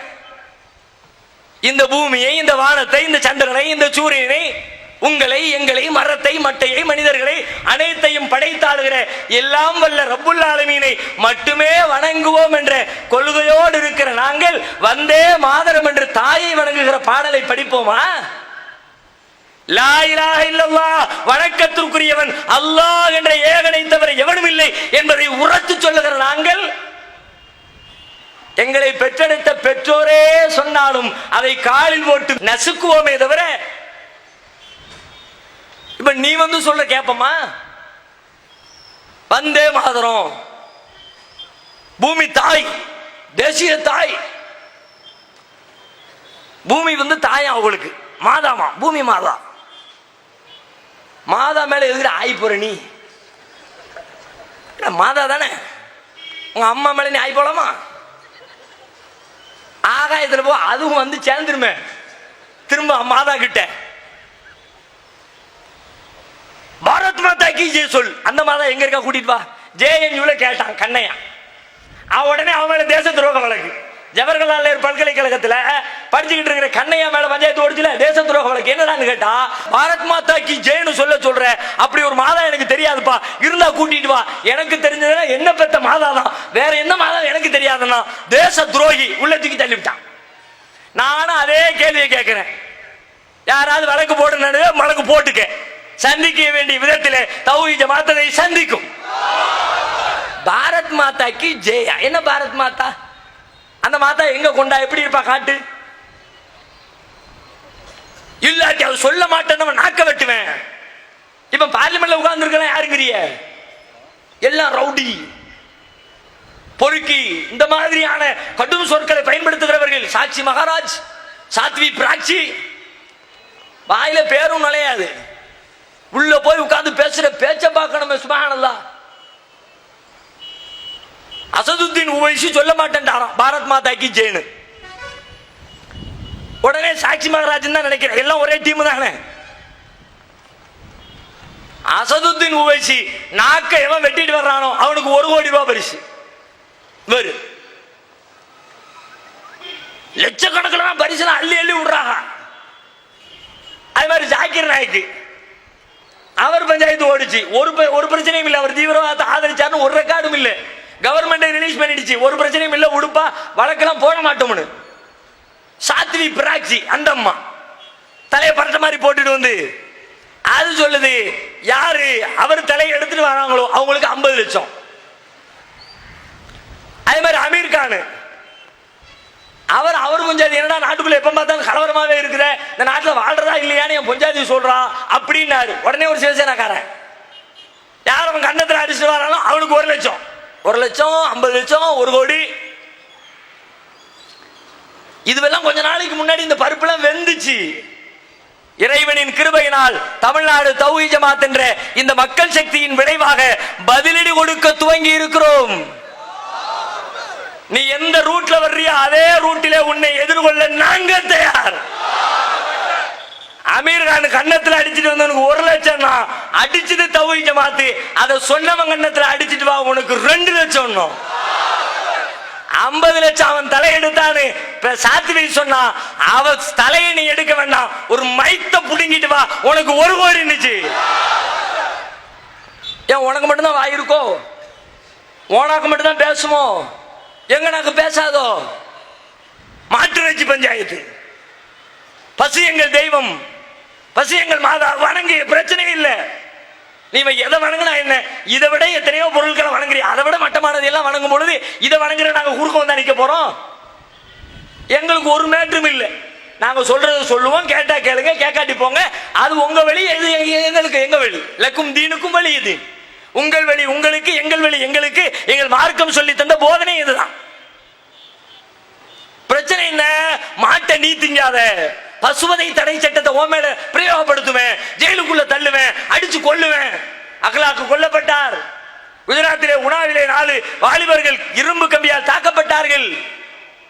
மத்திய பிரதேசத்தினுடைய ரயில் ஸ்டேஷனிலே, ரயில்வே நிலையத்திலே 2 பெண்கள் காவல்துறை அதிகாரிகளுக்கு முன்னிலையிலே தாக்கப்பட்டார்கள். இந்த 2.5 ஆண்டுகளில் மாட்டிறைச்சியை மையப்படுத்தி நடத்தப்பட்டிருக்கிற வன்முறை சம்பவங்கள் குறித்து ஒரு புள்ளி விவரம் சொல்லுகிறது. 2.5 ஆண்டுகளில் ஏறத்தாழ 74 வன்முறைகள் நிகழ்ந்திருக்கிறது. உங்களுக்கு தெரிஞ்சது 4 தான். பல விஷயம் வெளியே வரல. நாடு முழுவதும் ஆய்வு செய்துவிட்டு ஒரு அறிக்கை தருகிறார்கள். 2.5 ஆண்டுகளில் 74 மாட்டை சொல்லி வன்முறைகள் நடந்திருக்கிறது.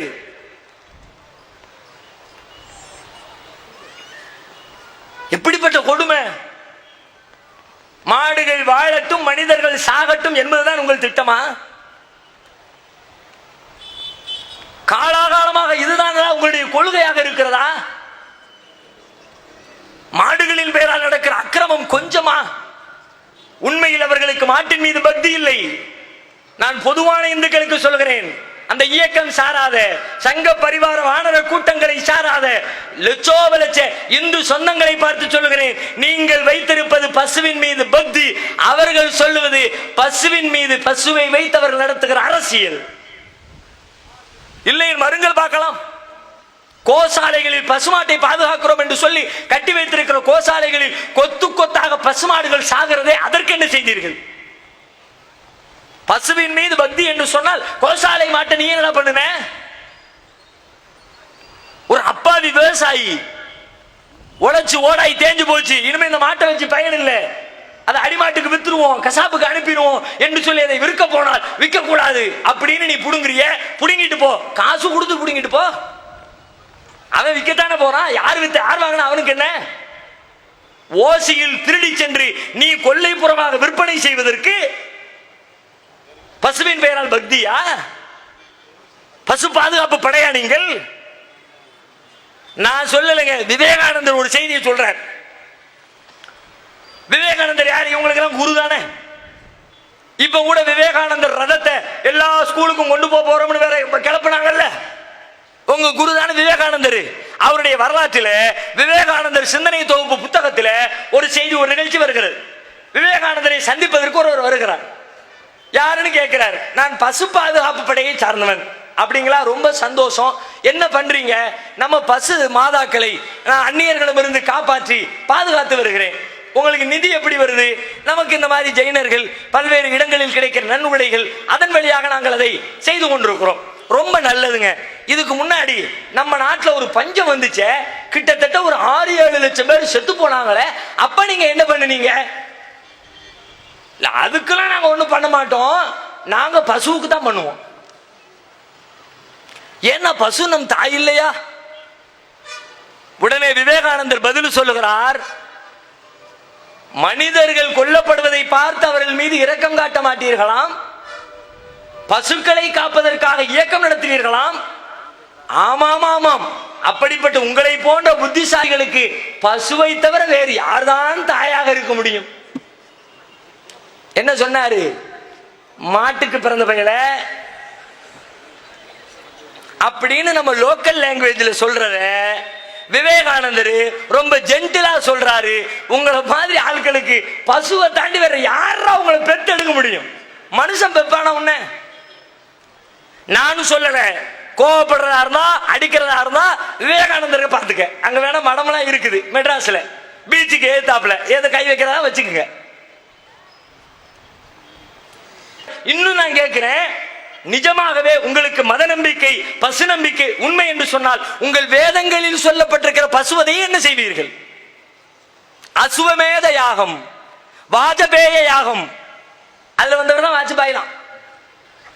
அசுவமேத யாகம், கொசுவம் யாகம், அக்னிதேய யாகம், வாஜபேய யாகம், இதுவெல்லாம் என்ன யாகம்? ஒவ்வொரு தேவைகளுக்காக நடத்தப்படுகிற யாகம். இந்த யாகம் என்ன, எப்படிப்பட்டது?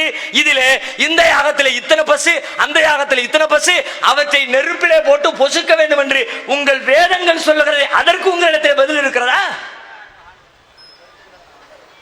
பசுவை வைத்து வைக்கோல் போட முடியாத ஒரு விவசாயி அதை கசாப்பு கடைக்கு அனுப்பினால் அது பசுவதையாம். யாகத்தின் பெயரால் நெருப்பிலே போட்டு பொசுக்கினால் பசு பக்தியா? அப்ப நீ கோவப்படுறதா உன் வேதத்து மேல கோவப்பட்டு இருக்கணுமே, ஏன் படல?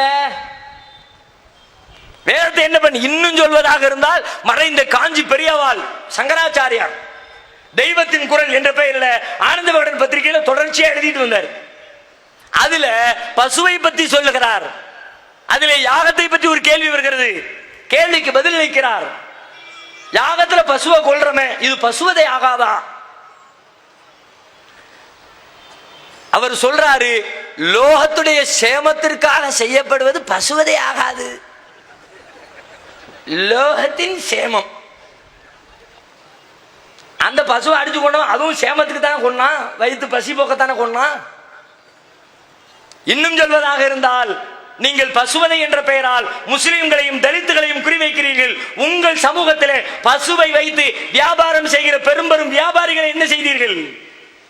இதோ ராஜஸ்தானிலே 2 நாட்களுக்கு முன்னால் 500 பசுமாடுகள் கோசாலையிலே கொல்லப்பட்டிருக்கிறது. கார்ல கட்டி வச்சு அடிச்சிய 4 தலித் சகோதரனை அடிப்பியா? ராஜஸ்தான் ஜெய்ப்பூர் மாநிலத்தில் இருக்கிற கோசாலையில் 500 செத்து போச்சப்பா. போட்டோ போட்டானே, அப்படியே குப்பையை அள்ளி போடுற மாதிரி செத்து போன மாடுகளை அள்ளி போட்டார்களே. எங்க போச்சுவோம் பசு மீதான பக்தி? அவ்வளவு ஏன் சென்னையிலே வெள்ள பெருக்கெடுத்து ஓடிய பொழுது தௌஹீத் ஜமாத்தும் இந்த முஸ்லிம் சமூகத்தினுடைய சொந்தங்கள் களத்திலே இறங்கி மக்களுக்காக பணியாற்றி கொண்டிருந்த பொழுது ஒரு இடத்திலே 2 பசுமாடுகள் தண்ணீரில் மூழ்கி செத்து ஊதி போய் கிடக்கிறது. 1 நாள் அல்ல, 2 நாள் அல்ல, ஏறத்தாழ 8 நாட்கள் கடந்து விட்டது. அந்த இடத்தை சுத்திகரிப்பதற்காக நாங்கள் செல்லுகிறோம். அந்த பகுதியிலே வாழ்கிற இந்துக்கள் எங்களிடத்திலே கோரிக்கை வைக்கிறார்கள். குப்பையை அள்ளினீர்கள், சாக்கடையை சுத்தம் செய்தீர்கள், தெருக்களை சுத்தப்படுத்தினீர்கள், எங்கள் இல்லங்களை அலங்கரித்தீர்கள், வயிற்றுக்கு உணவு கொடுத்தீர்கள். ஆனால் இந்த செத்து போன பசுமாட்டுடைய நாற்றம் தாங்க முடியவில்லை. இதற்கும் ஏதாவது உதவி செய்யுங்கள். தௌஹீத் ஜமாத் தன்னுடைய சொந்த பணத்திலே அதற்கான வாகனங்களை ஏற்பாடு செய்து அந்த பசுமாட்டை அப்புறப்படுத்தியது. எங்கடா போனீங்க? உன் மாதா தெருவில் கடந்தால சொல்லு பார்க்கலாம். அவ்வளவு ஏன் காய்கறி மார்க்கெட்டு பக்கத்துல எத்தனை மாதா மேயிரா? மாதாவை பூரா ரோட்ல இப்படி அலைய விட்டுருக்கிய, நல்லதா இது? மாதாவை வீட்டில் குளிப்பாட்டி படுக்க வைக்க வேண்டாமா? பெட்ரூம்ல ஏசியை போட்டு விட வேண்டாமா? சோத்துக்கு பிச்சை எடுக்க விட்டுட்டியலப்பா.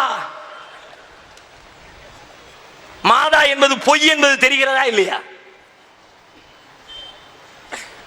எல்லாம் சும்மா வாய் வார்த்தை, பித்தலாட்டம்.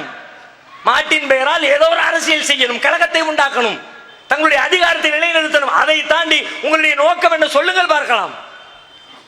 எதையும் சொல்ல இயலாது. அதே மாதிரி இன்னொரு அம்மா என்ன பிராத்வி தாக்கூர், இவங்கெல்லாம் இப்ப பார்லிமெண்டேரியன். அதுதான் பெரிய கொடுமை. யார் யாரெல்லாமா போய் உட்கார்ந்து பேசுன அந்த பாராளுமன்றத்தில் இப்ப யாரெல்லாம் போய் உட்கார்ந்துருக்கான்னு பாருங்க. அந்த அம்மா முஸ்லிம்களுக்கு கட்டாய குடும்ப கட்டுப்பாடு செய்யணும், நான் அரசாங்கத்துக்கு கோரிக்கை வைக்கிறேன். உனக்கு என்ன வந்துச்சு? நான் எத்தனை புள்ள பெத்தா உனக்கு என்னங்கிறேன். 2 பிள்ளைக்கு மேல பெத்தா ஓட்டுரிமை இருக்கக்கூடாது, வாக்குரிமையை பறிக்கணும். குறிச்சுக்க, 2 பிள்ளை இல்ல 20 பிள்ளையை எனக்கு தருவதற்கு இறைவன் நாடினால் அந்த 20ஐ பெற்றெடுத்து வளர்க்க நாங்கள் தயார். அதற்கு உணவளிக்க போகிறவன் படைத்த இறைவன். உனக்கு என்ன வந்துச்சு? உன் வீட்டிலே சோறு கேட்டனா? என் பிள்ளையை பெற்று கொண்டு உன் வீட்டு சோற்றுலையே தொங்க விட்டேன். இல்ல நிறைய பெருகிக்கிட்டே போறாங்க. அல்ல எப்படி பீதியை கொடுக்குறான் பாத்தீங்களா?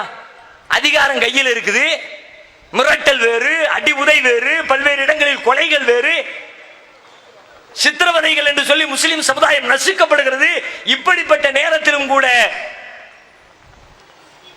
உஹதிலே பதிலிலே எதிரிகளின் கண்களுக்கு அல்லாஹ் எப்படி இஸ்லாமிய படையை பன்மடங்காக பெருக்கி காட்டினானோ அதே போல இத்தனை அதிகாரம் படைத்த நிலையிலேயும் முஸ்லிம்களுடைய எண்ணிக்கை அவர்களுடைய வயிற்றிலே புளியை கரைக்கிறது என்றால் கூடிடுவானோ கூடுவான். நீ அடிக்க அடிக்க இன்ஷா அல்லாஹ் இனப்பெருக்கத்தால் அல்ல, உங்களோடு இருக்கிற மக்கள் உங்களுடைய உண்மை முகத்தை விளங்கி சத்திய இஸ்லாத்தின்பால் கூட்டம் கூட்டமாக வருவார்கள். தலித்து சொந்தங்களை மாட்டு தோலை உரித்தான் என்பதற்காக அவர்களின் தோலை நீ உரி, அவன் இந்த ஏகத்துவ சங்கமத்திலே சங்கமிப்பான் இன்ஷா அல்லாஹ். பழங்கல்லி மேடு குறித்து சொன்னார்களே, என்ன நடந்தது? சம உரிமை தர மறுக்கிறார்கள், மனிதனாக மதிக்க மறுக்கிறார்கள், சகோதரத்துவத்தை வழங்க மறுக்கிறார்கள். இவை அனைத்தையும் பெற்றுத் தருகிற இஸ்லாம் ஒன்றே எங்களுக்கு தீர்வு, அதை நாங்கள் ஆற தழுவுகிறோம் என்று ஓடி வருகிறார்கள். வருவான் ஒருவர் இருவராக ஒட்டுமொத்த தேசமும் இன்ஷா அல்லாஹ் இந்த ஏகத்துவத்திலே சங்கமிக்கிற நாள் வெகு தொலைவில் இல்லை. அதற்கு தேவைலாம் என்ன தெரியுமா? நீ பண்ணிக்கிட்டு இருக்கிற இந்த அட்டகாசத்தை தொடர்ந்து பண்ணிக்கிட்டே இருக்கணும், பேசிக்கிட்டே இருக்கணும். நாக்க வெட்டுன்னு சொல்லணும், ஒரு கோடின்னு சொல்லணும், உன் மேல கவர்மெண்ட் நடவடிக்கை எடுக்க கூடாது. இவ்வளவு வன்முறை பேசியிருக்காங்களே, ஒருத்த மேல கேஸ் உண்டா? பால் தாக்கரே செத்து போன நேரத்தில் ஒரு பொம்பளை புள்ள பேஸ்புக்ல எதுக்குப்பா ஊரெல்லாம் கடை கிடைக்கிறிய அப்படின்னு ஒரு கமெண்ட் போட்டுச்சு. உடனே தூக்கி உள்ள வச்சான். அல்ற சில்லறையெல்லாம் இப்படி நாக்க வெட்டுமா, தலையை வெட்டுமா, ஒரு கோடி பரிசுமா, நாட்டை விட்டு கடத்துமா, பாகிஸ்தானுக்கு ஓடுமா, எவனையும் கண்டுக்க மாட்டான். நாட்டு மக்கள் பார்ப்பாங்கல்ல, சிந்திப்பாங்கல்ல, என்னடா நடக்குது, நாடா இல்லையா இது, சுடுகாடா, இந்த நாட்டில் கவர்மெண்ட் இருக்குதா, நீதிமன்றம் இருக்குதா, எவனும் கேட்க மாட்டானா? அதிகபட்சமா கடைசியில ஹீரோ வருவார். நம்ம ஊர் திரைப்படத்தில் வர்ற போலீஸ்காரர் மாதிரியே எல்லாம் அடிச்சு கிடிச்சு முடிச்சு ஏத்து ஜீப்ல ஏறு அப்படிங்கிற மாதிரி ஜூலை 11 குஜராத் உணாவுல தலித் சகோதரர்களை தாக்குனதுக்கு 2 நாளைக்கு முன்னாடி சுடுவதாக தாக்குவதாக இருந்தால் என்னை தாக்குங்கள். ஒரு அதிகாரத்தை கையில் வச்சிருக்க ஆளு பேசுற பேச்சா இது? என்ன பேசணும்? அதிகாரியாக பேசு. சட்டத்தை கையில் வைத்திருக்கிறவன், குற்றங்களை தடுக்க வேண்டிய இடத்துல இருக்கிறவன் எப்படி பேசணும் அப்படி பேசு. அடே, தலித் மேல நீ கைய வைக்கிறதா இருந்தா என் பிணத்தை தாண்டி தாண்டா உன்னால வைக்க முடியும் அப்படி சொல்லு. இந்த வீரன்னு சொல்லுவோம். சுடாதீர்கள், என்னை சுடுங்கள், தாக்காதீர்கள், என்னை தாக்குங்கள். இது வெத்து வார்த்தைன்னு உலகத்துக்கு தெரியாதா? உன்னை யாரு தாக்குவா? தாக்குற இடத்துல நீ இருக்கிறியா? தாக்குவாங்க. எப்ப தாக்குவாங்க? இந்த இசட் பிரிவு என்னெல்லாமோ 78 பிரிவு வச்சிருக்கிறிய, எல்லா பிரிவையும் காலி பண்ணனா எவனாவது ஒருத்தன் கேடு கட்டுத்தனமா செய்வான். அவ்வளவு பெரிய பாதுகாப்பு வளையத்துக்குள்ள நின்று கொண்டு சொன்னா இந்த வார்த்தை எப்படி மக்கள் மத்தியில் எடுத்துக்கொள்ளப்படும்? இவ்வளவு பேச்ச பேசிவிட்டு கடைசியில் மேட்ரு எங்க சுத்தி வருதுன்னு பார்த்தா முஸ்லிம் தீவிரவாதிங்கிறானுங்க. ஆச்சரியமா இருக்கு. நாக்க வெட்டுன்னு சொன்னவன் தீவிரவாதி இல்லையா? தலையை வெட்டுன்னு சொன்னவன் தீவிரவாதி இல்லையா? பாகிஸ்தானுக்கு ஓடுன்னு சொன்னவன் தீவிரவாதி இல்லையா? வெள்ளத்துல உதவி செஞ்சா அவன் தீவிரவாதி, அடுத்தவனுக்கு கேடு செய்யாதன்னா அவன் தீவிரவாதி. தான் வந்தாரு, ஷோ பெட்ல படுத்துட்டாரு, துக்ளக்கு ஷோ. இப்ப அவர் இடத்தை பிடிக்கிறதுக்கு பல பேர் போட்டி போட்டு விளையாடும். அதுல ஒரு ஆள் இந்த குருமூர்த்தி, அவர் என்னமா தீவிரவாதம் செய்யறதுக்கு அல் கைதா தேவையில்லை, ISIS தேவையில்லை, அல் குர்ஆனே போதும். நான் மேடைக்கு வந்து உட்கார்ந்த உடனே ஒருத்தர் கேள்வி கூட கேட்டு அனுப்பியிருக்கிறார். குர்ஆனில் காபிர்களை வெட்டுங்கள் கொல்லுங்கள் என்று வருகிறது, அதை பற்றி உங்கள் மார்க்கம் என்ன சொல்கிறது? மனிதநேயத்தை பத்தி பேசினாங்கல்ல, அப்ப வந்து சீட்டு ராம்குமார் கேட்டிருக்காரு. இது செங்கோட்டு ராம்குமார் இல்ல, இங்க லோக்க ராம்குமார் போல இருக்கு. இதை வச்சுக்கிட்டு அந்த ஆளு விடுறான், பீலா விட்டான். எப்படி? குர்ஆனிலே இருக்கிறது வெட்டுங்கள் குத்துங்கள் என்று இருக்கிறது. வெட்டுங்கள்னா இருக்கு, குத்துங்கள்னா இருக்கு. யார வெட்டுன்னு இருக்கு? போர்க்களத்திலே வருகிற எதிரியை வெட்டுன்னு இருக்கு. நீ சொல்ல மாட்டியா? உனக்கு இதை விட வேற என்ன பதில் வேணும்? இதற்கு நீங்கள் என்ன சொல்கிறீங்க? உங்கள் மார்க்கம் என்ன சொல்லுங்கிறாரு? வெட்டுங்கள் இருக்கிறது. யாரை? போர்க்களத்திலே போரிலே எதிர்கொள்ள வருகிற எதிரியை வெட்டு என்று சொல்லாமல் அவனுக்கு பொன்னாடை போர்த்து என்ன சொல்ல முடியும்? கட்டி பிடித்து கன்னத்திலே நின்று முத்தம் கூட என்ன சொல்ல முடியும்? இப்ப ராஜ்நாத் சிங் பாராளுமன்றத்தில் பேசினாரே, ஒரு காலம் காஷ்மீரை விட்டு தர மாட்டோம், அதற்காக என்ன வேண்டுமானாலும் விலை கொடுப்போம். என்ன வேணுமானா 2500 ரூபாயா விலை, 3348 ரூபாயா என்ன விலை? எத்தனை பேரை சாவடிச்சாலும் காஷ்மீரை விட மாட்டோம் தானே அதுக்கு அர்த்தம். அப்ப இதுக்கு என்ன? அதைத்தான் குர்ஆன் சொல்லிச்சு. போருக்கு வந்துட்டான், சண்டைக்கு வந்துட்டான், ஆயுதத்துக்கிட்டு வந்துட்டான், விடாத, வெட்டு கொள்ளு. மத்த நேரத்தில் அனுசரணை ஆயிரு, உதவி செய், அண்டை வீட்டுக்காரரை பத்தி அழகா அழகாக சொன்னார்களே, பக்கத்து வீட்டுக்காரனுக்கு சொத்திலே பங்கு கொடு என்று ஜிப்ரீல் சொல்லிவிடுவாரோ என்கிற அளவிற்கு நான் வலியுறுத்தப்பட்டேன். நபிகள் நாயகம் சொல்லுகிறார்களே, இப்படி ஒரு தரைபட்சமாக முஸ்லிம்களுக்கு எதிராக வரலாற்றை திரித்து நடைமுறை வாழ்க்கையிலே பல்வேறு இடையூறுகளை இடுக்கண்களை ஏற்படுத்தி, இன்னும் சொல்ல போனால் முஸ்லிம்களை தனிமைப்படுத்துவதற்காக இருக்கிற அத்தனை பேரையும் ஐக்கியப்படுத்துகிற வேலை. எப்படி எல்லாம் ஐக்கியம்? யார் யாரிடத்துல ஏதாவது ஒன்று இருந்தா போதும், நம்ம எல்லாம் ஒண்ணு. கோல்வால்கர் சொல்லுகிறார், ஞான கங்கை என்ற தன்னுடைய புத்தகத்திலே சொல்லுகிறார், இந்த RSS சிந்தனைவாதிகளுடைய சிந்தனை தலைவராக இருக்கிற கோல்வால்கர் எழுதுகிறார், திருக்குறளை பற்றி எழுதுகிறார். தமிழ்நாட்டில் திருக்குறள் பைத்தியம் முடிச்சு பல பேர் அலைஞ்சுக்கிட்டு இருக்கிறான். நம்ம திருக்குறளுக்கு ஒரு பிட்ட போட்டோம்னா தமிழ்நாட்டுக்காரன பூரா நம்ம பக்கம் இழுத்துக்கலாம். என்னமா திருக்குறள்? அது மகத்தான பல உண்மைகளை பேசுகிறது. எப்படிப்பட்ட உண்மை? நாட்டிலே பரவலாக அறியப்பட்டிருக்கிற 4 வகையான வாழ்க்கை முறைகளை பேசுகிறது. அப்படின்னா என்ன? 4 ஜாதி இருக்குல்ல, அந்த 4 ஜாதிய திருக்குறள் பேசலாம். பிறப்புக்கும் எல்லா உயிருக்கும் சிறப்போவா செய்தொழில் வேற்றுமையான்னு சொன்ன திருவள்ளுவரை திருக்குறள்ல பல பிரச்சனை இருக்கு, அதுல நமக்கு உடன்பாடு இல்லை, அது வேற செய்தி. ஆனா இவன் சொல்ற பஞ்சாயத்து இருக்கா? சாதி வர்ணத்தை தான் திருக்குறளும் பேசுகிறது, மகாபாரதமும் பேசுகிறது. மகாபாரத பத்தி பெரியார் சொன்னாரு, நான் சொல்லலீங்க, அது கொஞ்சம் கூடுதலான வார்த்தை தான். கோவப்படுறாருன்னா அவர் மேல கோவத்தை தள்ளி விட்டுருங்க, என் மேல கோவப்படாதீங்க.